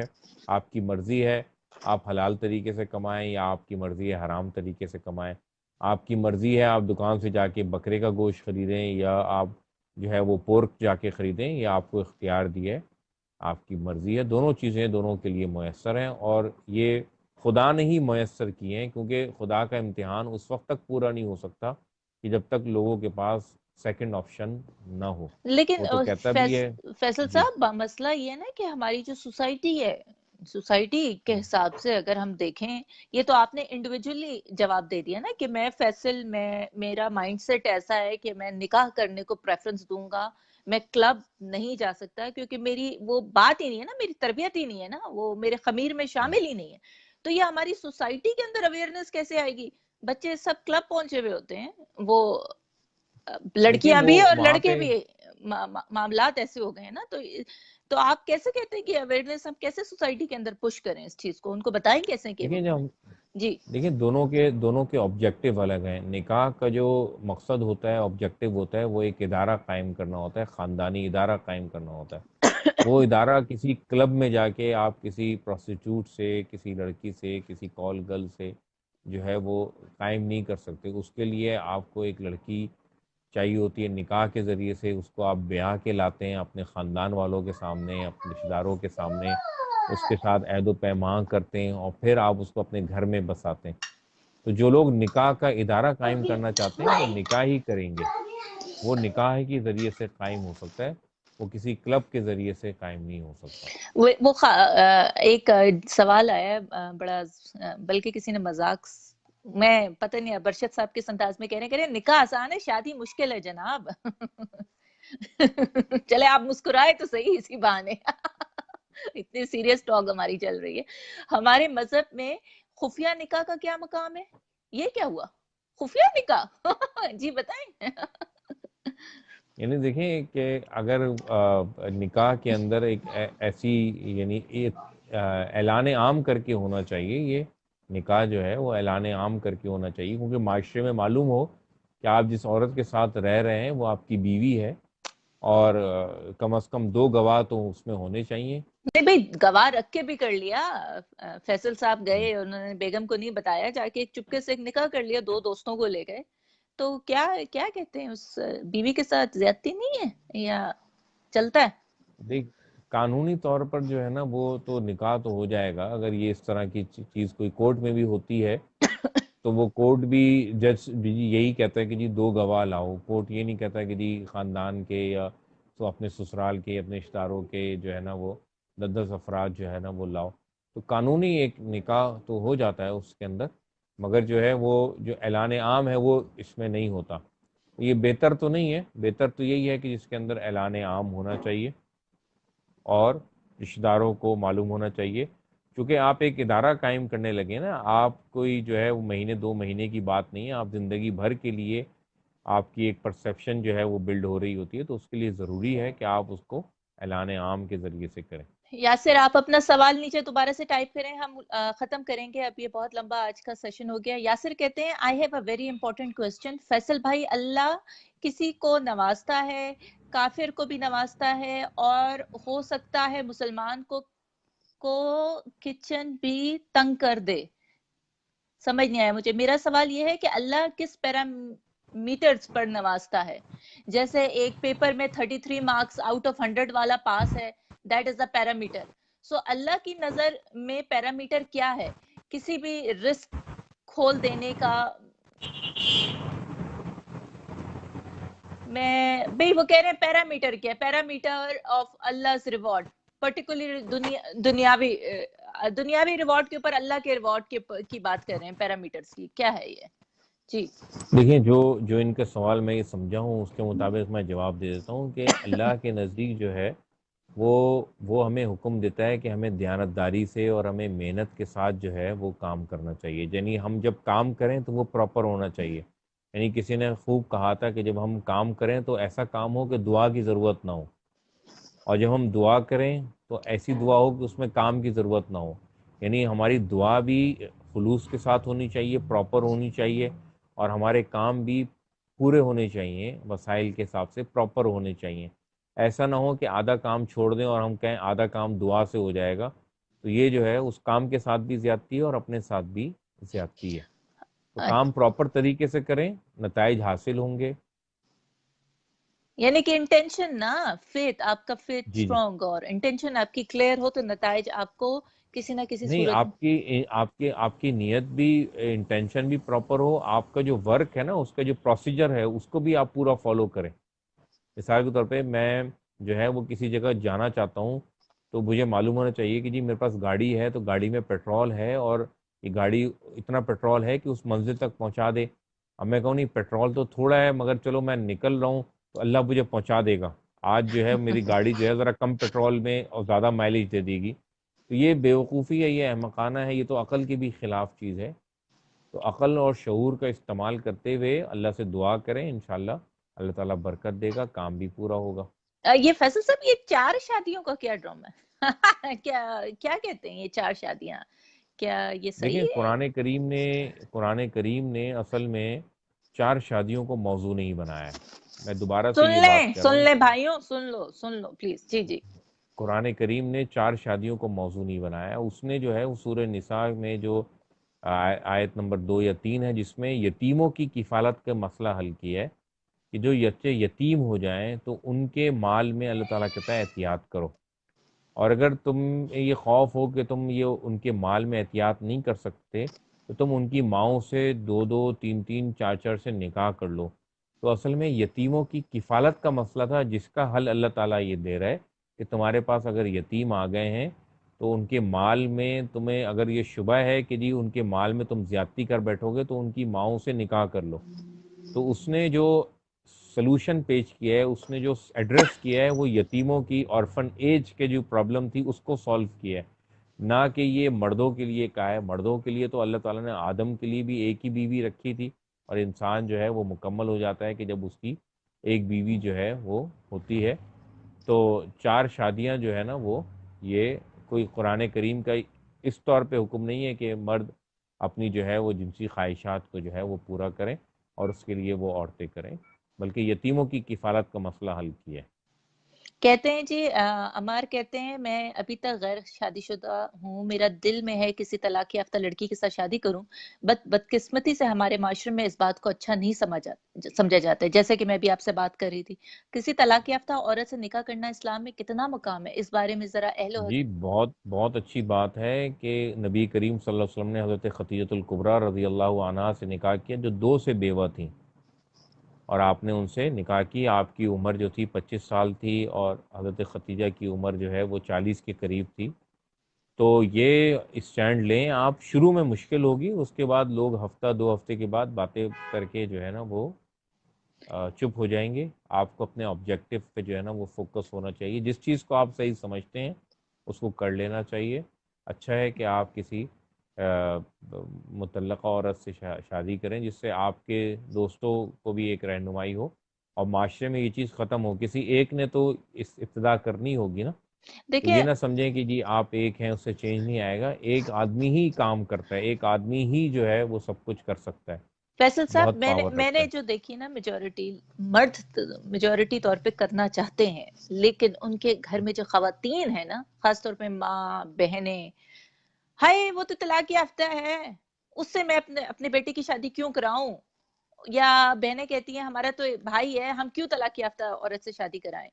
تو میں ان عورتوں کو سے، سمجھائیں، ہاں عورتوں ان سے، کو سمجھائیں، ان کو یہ کہیں کہ جی ہمارے گھر میں بھی کوئی ایسا واقعہ ہو سکتا ہے، اللہ نہ کرے خاکم بدن، اللہ نہ کرے ہمارے گھر میں بھی ایسا کوئی واقعہ ہو سکتا ہے، تو ہمیں کسی کے بارے میں یہ بات سوچتے ہوئے بولتے ہوئے بھی سوچنا چاہیے کئی مرتبہ، کیونکہ ہم جس کے بارے میں یہ کہہ رہے ہوتے ہیں تو ہم اس کو جو ہے کمتر جان رہے ہوتے ہیں اور اپنے آپ کو بڑا سمجھ رہے ہوتے ہیں۔ خدا کے نزدیک یہ بات جو ہے وہ بہت ناپسندیدہ ہے کہ دوسروں کو چھوٹا سمجھا جائے یا کمتر سمجھا جائے۔ ہماری ٹریفک یہی بہت تو بڑھ گئی تکبر ہے، فیصل صاحب، ٹریفک بہت یہی بڑھ تو گئی تکبر ہے۔ ہے بہت لوگ آ گئے آپ کو دیکھنے کے لیے، سننے کے لیے۔ اچھا فیصل صاحب، ایک اور بات، یہ جو بڑی عمر کی عورت سے شادی، اس کے اوپر کیا آپ بات کریں گے کہ کیا اس چیز کو غلط کہا جاتا ہے، یا آپ اس چیز کا کیسے جواب دیں گے؟ جی دیکھیں، شادی کا مقصد اگر یہ ہے کہ انسان جو ہے وہ اس سے اپنی نسل آگے چلائے، اور اگر وہ یہ، تو وہ پھر ایسی عورت سے شادی کرے گا نا کہ جس سے اس کی عورت جو ہے، اس کی نسل جو ہے آسانی سے جو ہے وہ چل سکے۔ تو بڑی عمر میں جا کے چونکہ مینسز جو ہے وہ رک جاتے ہیں، اولاد نہیں ہو تو سکتی۔ جو برتھ کی پروبیبلٹی ہے وہ کم ہو جاتی ہے۔ مگر اس کے باوجود کوئی شخص یہ کہتا ہے کہ نہیں مجھے اولاد نہیں چاہیے اور میں بڑی عورت سے شادی کرنا چاہتا ہوں، تو شریعت نے کوئی اس پہ پابندی نہیں لگائی ہے، وہ یہ کر سکتا ہے۔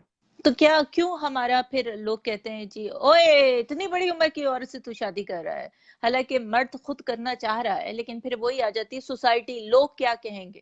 ناظرین، لوگوں کو سننا ہے یا آپ نے اپنی زندگی خود گزارنی ہے؟ لوگوں نے آپ کے آ کے پرابلم سالو کرنا ہے یا آپ نے اپنے پرابلم خود سالو کرنا ہے؟ یہ فیصلہ آپ نے خود کرنا ہے، نہ مفتی فیصل نے کرنا ہے، نہ میں نے کرنا ہے، یہ باتیں آپ لوگوں نے خود سوچنی ہے۔ حسین کہتے ہیں الحمدللہ میں نے نکاح کیا، صرف 4 گواہ تھے، 5,000 روپے کا خرچہ تھا، just to implement in our society, طلاق یافتہ لڑکی سے شادی کی میں نے۔ ماشاءاللہ Hussain, shout out to you. دیکھیں جی، ایسی مثالیں بھی ہیں ہماری معاشرے میں۔ جی ہاں۔ ایک تو یہ جو لیبل ہے نا، طلاق یافتہ، بیوہ، ان لیبل سے ہٹ کر یہ سوچیں کہ وہ ایک عورت ہے، وہ ایک انسان ہے، وہ ایک انسان عورت ہے، ہے۔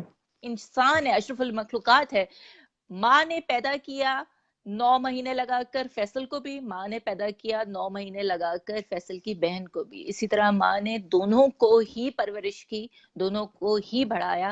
یہی فیصل صاحب کہہ رہے ہیں کہ اسلام میں عورت کا مقام کے بارے میں انہوں نے ابھی بڑی خوبی سے، باخوبی، بہت ہی اچھے طریقے سے ہر چیز کو بیان کیا کہ عورت کا مقام کیا ہے اور اس کو لے کے ہمیں کیسے چلنا چاہیے۔ تو ان چیزوں سے نکلے۔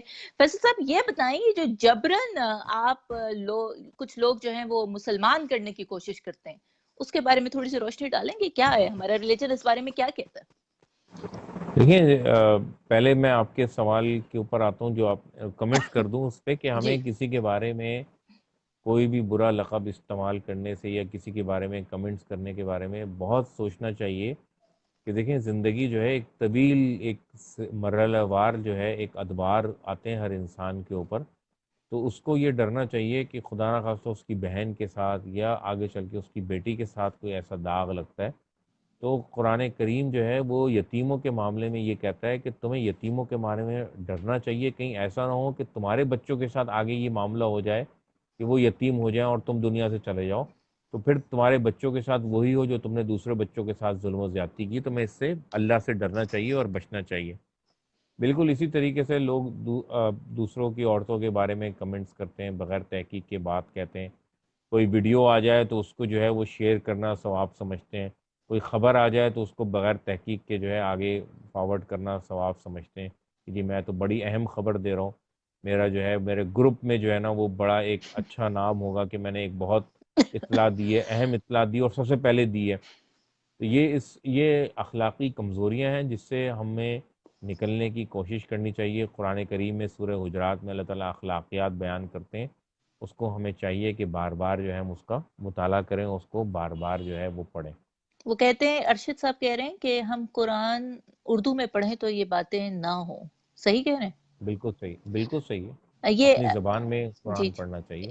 یہ ایجوکیشن کے ساتھ معاشرے میں برائی کیوں بڑھتی ہے؟ جیسے کہ اگر میں دیکھتا ہوں کہ وہاں ہم، بہت اسلامی ماحول ہوتا ہے، لیکن جب دیہات میں لوگ ایجوکیشن حاصل کریں گے تو وہاں برائی بڑھتی ہے یا نہیں؟ کچھ سمجھ نہیں آئی بات، یعنی کہ وہ کہہ رہے ہیں ایجوکیشن کے ساتھ برائی کیوں معاشرے میں بڑھتی؟ کیا ایسا ہے؟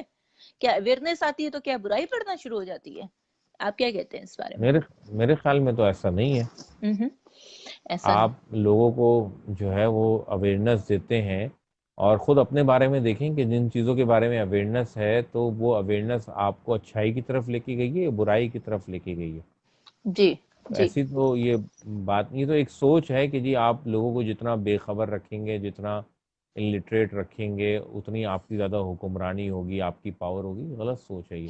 آپ نے سوال کیا تھا وہ کیا تھا؟ جبرن، ہاں وہ بہت ضروری ہے کہ جو جبرن کوئی مذہب تبدیل کرنے سے ایک تو مذہب تبدیل نہیں ہوتا، اور دوسری بات یہ ہے کہ جو اب تک میرے علم میں چیزیں آئی ہیں وہ یہ کہ لوگ نکاح کے مقصد کو حاصل کرنے کے لیے جو ہے وہ جبرن جو ہے وہ مسلمان کرتے ہیں، اسی دن ہی وہ اغوا ہوتی ہے، اسی دن ہی وہ جو ہے وہ اس کی ایف آئی آر کرتی ہے اور اسی دن اس کا نکاح ہو جاتا ہے۔ تو اس کے درمیان تھوڑا سا وقفہ تو ہونا چاہیے نا، کہ مذہب قبول کرنے کے بعد اور نکاح کرنے کے بعد۔ تو اسلام جو ہے وہ اللہ تعالیٰ تو یہ کہتا ہے کہ لا اکراہ فی الدین، دین میں کوئی جبر نہیں ہے۔ تو نہ یہ نبی کریم صلی اللہ علیہ وسلم نے زبردستی لوگوں کو مسلمان کیا ہے، نہ ہمیں یہ کہا گیا ہے کہ ہم لوگوں کو زبردستی اسلام میں داخل کریں اور زیادہ سے زیادہ مسلمان بنائیں۔ تو ہمیں تو یہ فکر کرنی چاہیے کہ میں اللہ کے نزدیک جو ہے وہ صحیح مسلمان ہوں، صحیح اسلام پر ہوں یا نہیں، بجائے اس کے کہ میں لوگوں کے بارے میں فکر مند ہوں۔ اوہ مائی گاڈ، کسی نے کہا ہے کہ کیا کرپٹو کرنسی جائز ہے؟ جی اس میں کوئی حرج نہیں ہے۔ سن لیں گل حسن، کرپٹو اس میں کرنسی کوئی حرج نہیں، جی بولیے پلیز۔ موڈ آف ایکسچینج ہے یہ، تو وہ کوئی بھی ہو سکتا ہے۔ آپ یہ کہیں کہ جی میں اس کپڑے اس ہیڈ فون کے ذریعے سے جو ہے آپ کا موبائل خریدتی ہوں، تو اس میں کوئی حرج نہیں ہے، ہم اپنے درمیان کوئی بھی موڈ آف ایکسچینج جو ہے نا وہ بنا سکتے ہیں۔ کرنسی اسی کو ہی کہتے ہیں۔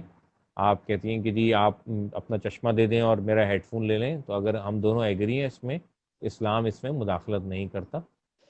بہت بہت ہی خوبصورت طریقے سے آپ نے یہ لوگوں کو کچھ تھا، کل بھی میں نے کرپٹو کرنسی پہ ایک لائیو کیا تھا، بہت سے لوگ سوال کر رہے تھے. عورت جب کچھ کرتی ہے، ہمارے معاشرے کا کچھ مائنڈ سیٹ بن گیا ہے. مجھے بھی کچھ عجیب و غریب میسج آنے شروع ہو گئے ہیں میرے ان باکس کے اندر. تو جب وہ کچھ کرنے کی کوشش کر رہی ہوتی ہے تو اس کو نیگیٹو کیوں دیکھا جاتا ہے فیصل صاحب؟ یہ کیا چکر ہے؟ دیکھیں یہ انسانوں کی کئی ہزار سال تاریخ ہے کہ ہم نے عورتوں کو جو ہے نا وہ سپریس کر کے رکھا ہے، ہم نے عورتوں کو دبا کے رکھا ہے، ہم نے عورتوں کے ساتھ ظلم اور ناانصافیاں کی ہیں. یہ جو سوسائٹی عام طور پہ ہماری ہے وہ مین ڈومینیٹڈ سوسائٹی بن گئی ہے. تو ہم نے جو ہے وہ عورت کو ایک عجیبی مخلوق ہی سمجھ کے رکھا ہے، حالانکہ وہ جیسے آپ نے کہا کہ وہ بھی انسان ہے، وہ بھی 9 مہینے کے بعد پیدا ہوتی ہے. اسی کو اس کی ماں نے بھی رکھا ہے، مرد کو بھی اسی کی ماں نے رکھا ہے. کوئی اگر مرد پیدا ہوا ہے تو وہ اپنی کوشش یا اپنی جد و جہد سے مرد پیدا نہیں ہوا، اور کوئی اگر عورت پیدا ہوئی ہے تو اپنی جد و جہد اور اپنی خواہش سے عورت پیدا نہیں ہوئی ہے. تو یہ اللہ تعالیٰ نے ایک دوسرے کی ضرورت کے لیے دونوں کو پیدا کیا ہے، اور دونوں کے حقوق برابر ہیں. اسی لیے دونوں کے نزدیک جو ہے نا، دونوں خدا کی نظر میں جو ہے نا وہ برابر ہیں. خدا کی نظر میں اگر کوئی مقدم ہے تو وہ دیکھتا ہے کہ خدا کا احترام کس کی نظر میں زیادہ ہے، خدا کی باتوں کو کس نے زیادہ فالو کیا ہے، خدا کے قریب کون کتنا ہے، وہ اسی سے فیصلہ کرتا ہے. تو یہ اگر یہ سوچ ہے تو یہ اس سوچ کو ہمیں غلط کرنا چاہیے، سوچنا چاہیے، اس کو ریوزٹ کرنا چاہیے. اور ہمیں قرآن کریم کو پڑھنا چاہیے اس حوالے سے کہ وہ کہیں بھی یہ نہیں کہتا ہے کہ جی عورت جو ہے وہ پاؤں کی جوتی ہے، یا عورت جو ہے وہ کمزور ہے، یا عورت جو ہے وہ اس طرح کی کوئی چیز ہے کہ اس کو پیچھے رکھا جائے. اس نے جہاں جہاں ایمان والوں کو خطاب کیا وہاں مرد عورت دونوں کو کیا ہے. اس نے جنت کا مستحق بھی دونوں کو بنایا. میں تو لوگوں میں یہ بات کہتا ہوں کہ ہمارے یہاں عورتوں کے ساتھ اتنی بڑی زیادتی کی گئی ہے کہ ہم نے ان کو خدا کے قریب جانے سے روک دیا، ان کو مسجد جانے سے روک دیا ہے، ان کو دین کے قریب جانے سے روک دیا ہے. حالانکہ مسجدیں جو ہیں وہ تو خدا کا گھر ہیں، خدا کے گھر میں خدا کے بندوں کے لیے وہ گھر ہوتا ہے. اس میں مردوں کو بھی اتنا ہی حق ہے، عورتوں کا بھی اتنا ہی حق ہے جتنا مردوں کا حق ہے. تو یہ ہم نے ان کے ساتھ بہت بڑی زیادتی کی، جس سے ان کی مذہبی تعلیم جو ہے وہ نہیں ہو سکی ہے. ان کا جو ایک سوشل جو سسٹم تھا وہ اتنا اسٹرانگ نہیں ہو سکا ہے. وہ اگر مسجد جاتی تو ان کی وہاں پی آر بھی ہوتی، وہ ان کو وہاں ایکسپوجر بھی ملتا، وہاں وہ لوگوں سے بھی ملتی، وہاں وہ لوگوں کے مسائل بھی سنتی. اور 5 وقت آپ سوچیں جب وہ مسجد جاتی تو ان کا ایک ایکسپوجر ہوتا. اب ان کو اگر لطف یا مزہ ہے تو وہ بازار جانے کا ہے، شاپنگ شاپنگ کا ہے، کرنے کا سیل یا کا ہی ہے. ڈرامے دیکھنے کا ہے. ان کو ان جی جی ان بالکل. ان کو یہ ان کو یہ ذائقہ ان کی زبان سے میں آیا ہی نہیں ہے کہ جی بہت مسجد میں جا خوبصورت. کے جماعت کے ساتھ نماز پڑھنے کا اور قرات سننے کا اور وہاں درس سننے کا اور مل کر جو ہے عبادت کرنے کا کیا لطف اور کیا مزہ ہے. اور دین کی بات ہم نے تو بہت بڑی زیادتی کی ہے. یعنی ہم مرد معاشرہ خدا کے ہاں اس کے ہاں جواب دہ ہوں گے. نبی کریم صلی اللہ علیہ وسلم نے صلی اس اللہ طرح علیہ کی کوئی وسلم. پابندی نہیں لگائی ہے.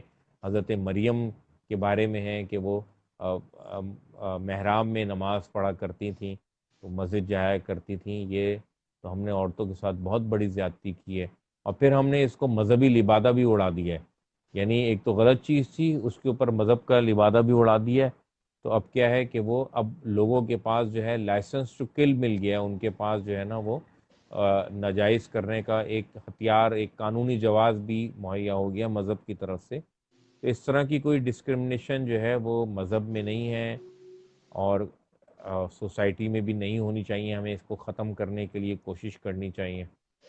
میں تو فیصل ہمیں صاحب، میں جمعے تو اور آپ عیدین کے اندر بہت جی زبردست، آپ بہت، میں آج پہلی بار آپ سے بات کر رہی ہوں، لیکن آپ جتنی خوبصورتی سے ہمارے ریلیجن کو ایکسپلین کر رہے ہیں، نہ صرف یہ کہ اے ٹو زی ہم نے بات کی، بہت بہت سی چیزوں کے اوپر بات کی، اور بہت ہی مجھے نالج مل رہی ہے. مجھے بہت اچھا لگ رہا ہے. یہ شاہین کہہ رہی ہیں کہ اہل کتاب سے نکاح جائز ہے کیا؟ جب عورت اسلام قبول کر لے تب جائز ہے، یا ویسے ہی جائز ہے؟ ویسے بھی جائز ہے.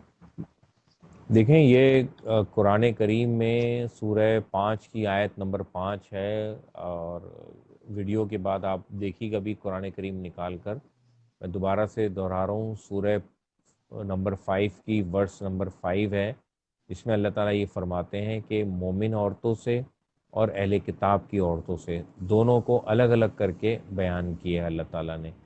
اور اہل کتاب کہتے ہی اسی ہیں کہ جو یہودی ہو یا جو نصرانی ہو، اپنے مذہب کے اندر ہو، قائم ہو، اس کو اہل کتاب کہتے ہیں۔ اگر وہ کنورٹ ہو جائے تو پھر تو وہ مومن کیٹیگری میں شمار ہوگی، پھر تو یہ کہنے کی ضرورت ہی نہیں تھی کہ مومن عورتیں اور اہل کتاب کی عورتوں سے۔ تو حضرت عثمان غنی رضی اللہ تعالیٰ عنہ نے بھی ایک نائلہ نامی ایک کرسچن خاتون سی، ان سے نکاح کیا تھا۔ حضرت حذیفہ بن یمان رضی اللہ تعالیٰ عنہ نے جو ہے وہ ایک کرسچن خاتون سے نکاح کیا تھا۔ تو قرآن کریم جو ہے وہ اس بات کی اجازت دیتا ہے، اس میں کوئی حرج نہیں ہے۔ کہہ رہی ہیں کہ جی بحیثیت مسلم ہمیں معاشرے سوسائٹی میں کس طرح رہنا چاہیے؟ یہ بحیثیت مسلم ہماری اس سوسائٹی میں جو ہمارے اوپر جو رسپانسبلٹیز ہیں، جو ڈیوٹیز ہیں، ہمیں اس کو ادا کرنے کی کوشش کرنی چاہیے۔ ہمیں حقوق اللہ، یعنی اللہ نے جو ہم پر چیزیں فرض کی ہیں اس کا خیال رکھنا چاہیے کہ ہمیں نماز پڑھنی چاہیے، ہمیں روزہ رکھنا چاہیے، رمضان کا مہینہ آنے والا ہے، ہمیں زکوٰۃ دینی چاہیے اگر اللہ نے ہمیں اتنا مال دیا ہے، اور اگر ہمیں استطاعت دی ہے تو ہمیں اس کے گھر کا ایک مرتبہ اس کا وزٹ کرنا چاہیے، جس کو حج کہتے ہیں۔ اور ہمیں اپنے معاملات کے اندر نرمی اختیار کرنی چاہیے، ہمیں جھوٹ سے جو ہے وہ گریز کرنا چاہیے، ہمیں مذاق میں بھی جھوٹ بولنے سے پرہیز کرنا چاہیے، ہمیں ایمانداری کو اور اپنے ہر عمل میں یہ دیکھنا چاہیے کہ میں نے خدا کے آگے جواب دہ ہونا ہے۔ آج اگر گھر میں کوئی نہیں ہے مجھے دیکھنے والا، کوئی مجھ سے پوچھنے والا نہیں ہے، میں اس گھر کی کا مالک ہوں، میں اس گھر کی مالکن ہوں، مگر مجھے خدا کے آگے اپنے اس طاقت کا، اپنے اس اختیار کا جواب دینا ہے۔ اپنے پڑوسیوں کا خیال رکھنا چاہیے، رشتہ داروں کا خیال رکھنا چاہیے، ان میں کوئی غریب ہے تو زکوٰۃ دیتے وقت، صدقہ دیتے وقت ان کو پہلے دینی چاہیے، ان کی شادی اور غمی میں جو ہے وہ ان کے ساتھ شریک ہونا چاہیے، ان کی کوئی بات ناگوار گزرے تو اس کو نظر انداز کرنا چاہیے، اور اگر ہمارے ساتھ کسی نے برا کیا ہے تو ہمیں اس کو معاف کرنا چاہیے۔ اور ہم لوگوں سے جب گفتگو کریں تو اس میں ذرا اپنے اوپر خیال رکھنا چاہیے کہ ہم کسی کی چغلی تو نہیں کر رہے، ہم ہم غیبت تو نہیں کر رہے کسی کی، ہم کسی کا عیب تو بیان نہیں کر رہے، ہم کسی پر بہتان تو نہیں لگا رہے، اور کیا ہم ایسی باتیں کر رہے ہیں جس سے ہمیں کچھ سیکھنے کو ملے، ہمیں کچھ سکھانے کو ملے، یا ہم جو چیزیں ہو چکی ہیں دنیا میں ان کو ہی بار بار ریپیٹ کر رہے ہیں، کوئی خبریں ہیں جو سب لوگوں کو پتہ ہے، ہم یا سیاست پہ گفتگو کر رہے ہیں جس سے کوئی فائدہ نہیں ہے۔ ہمیں چاہیے کہ ہم لوگوں کو زیادہ سے زیادہ سنیں تاکہ ہماری لرننگ ہو، ہم اپنے وقت کو کتابیں پڑھنے پر لگائیں، ہم اپنے وقت کو جو ہے وہ اپنی کمزوریوں کو جانچنے پر لگائیں، ہم اپنے وقت کو میڈیٹیشن کے اوپر لگائیں، ہم قرآن کریم کو سمجھنے میں اور اس کو دہرانے میں لگائیں، اور اس کو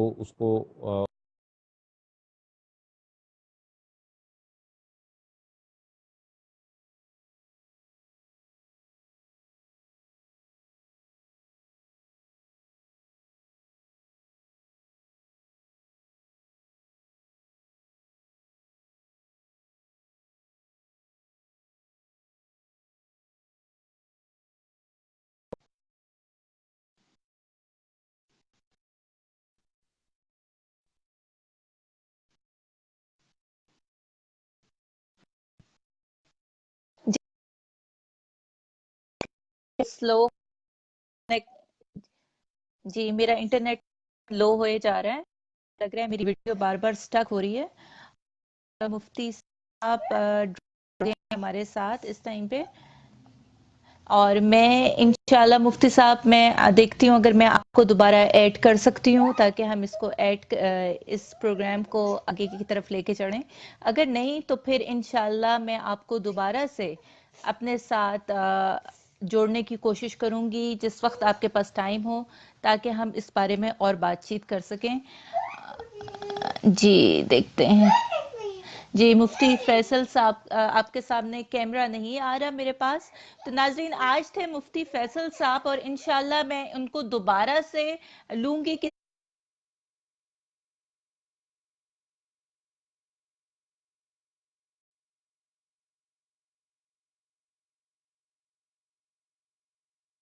اسی وقت ایڈ کروں گی اور ان سے بات کروں گی، آپ سب کے سوالوں کا جواب دوبارہ سے دیں گے۔ آپ سب اپنا خیال رکھیے گا، اور دیکھتے ہیں اگر ان کے پاس نہیں.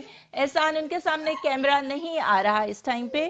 میرا انٹرنیٹ کنیکشن سلو ہو گیا ہے بہت زیادہ اس ٹائم پہ, اور میں اس ٹائم پہ کچھ نہیں کر سکتی, اور اس سیشن کو اینڈ کریں گے.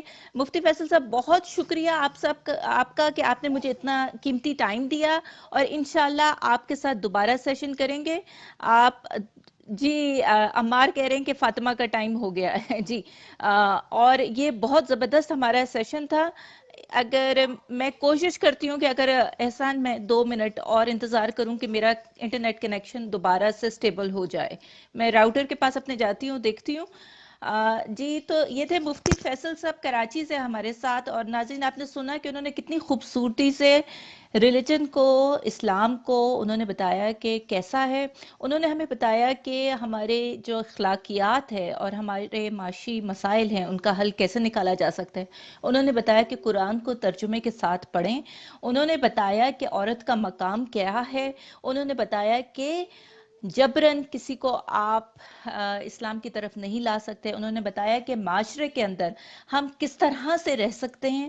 تو اسلام کے نام پر جو ہم خرابیاں کرتے ہیں وہ انہوں نے کہا کہ ایسی کوئی بات نہیں ہے. آپ خود قرآن پاک کو ترجمے سے پڑھیں, اور میں سب کو ریکمنڈ کروں گی کہ پلیز قرآن کو پڑھیں ترجمے کے ساتھ, اور مفتی فیصل صاحب کو فالو کریں, ان سے سوال و جواب کریں. بہت نالج ہے ان کے پاس, اور بہت ہی زبردست قسم کی شخصیت ہیں. اور میں دیکھتی ہوں کہ اگر میں ان کو دوبارہ سے ایڈ کرنے کی کوشش کروں, دیکھتی ہوں میں ایک دفعہ پھر سے.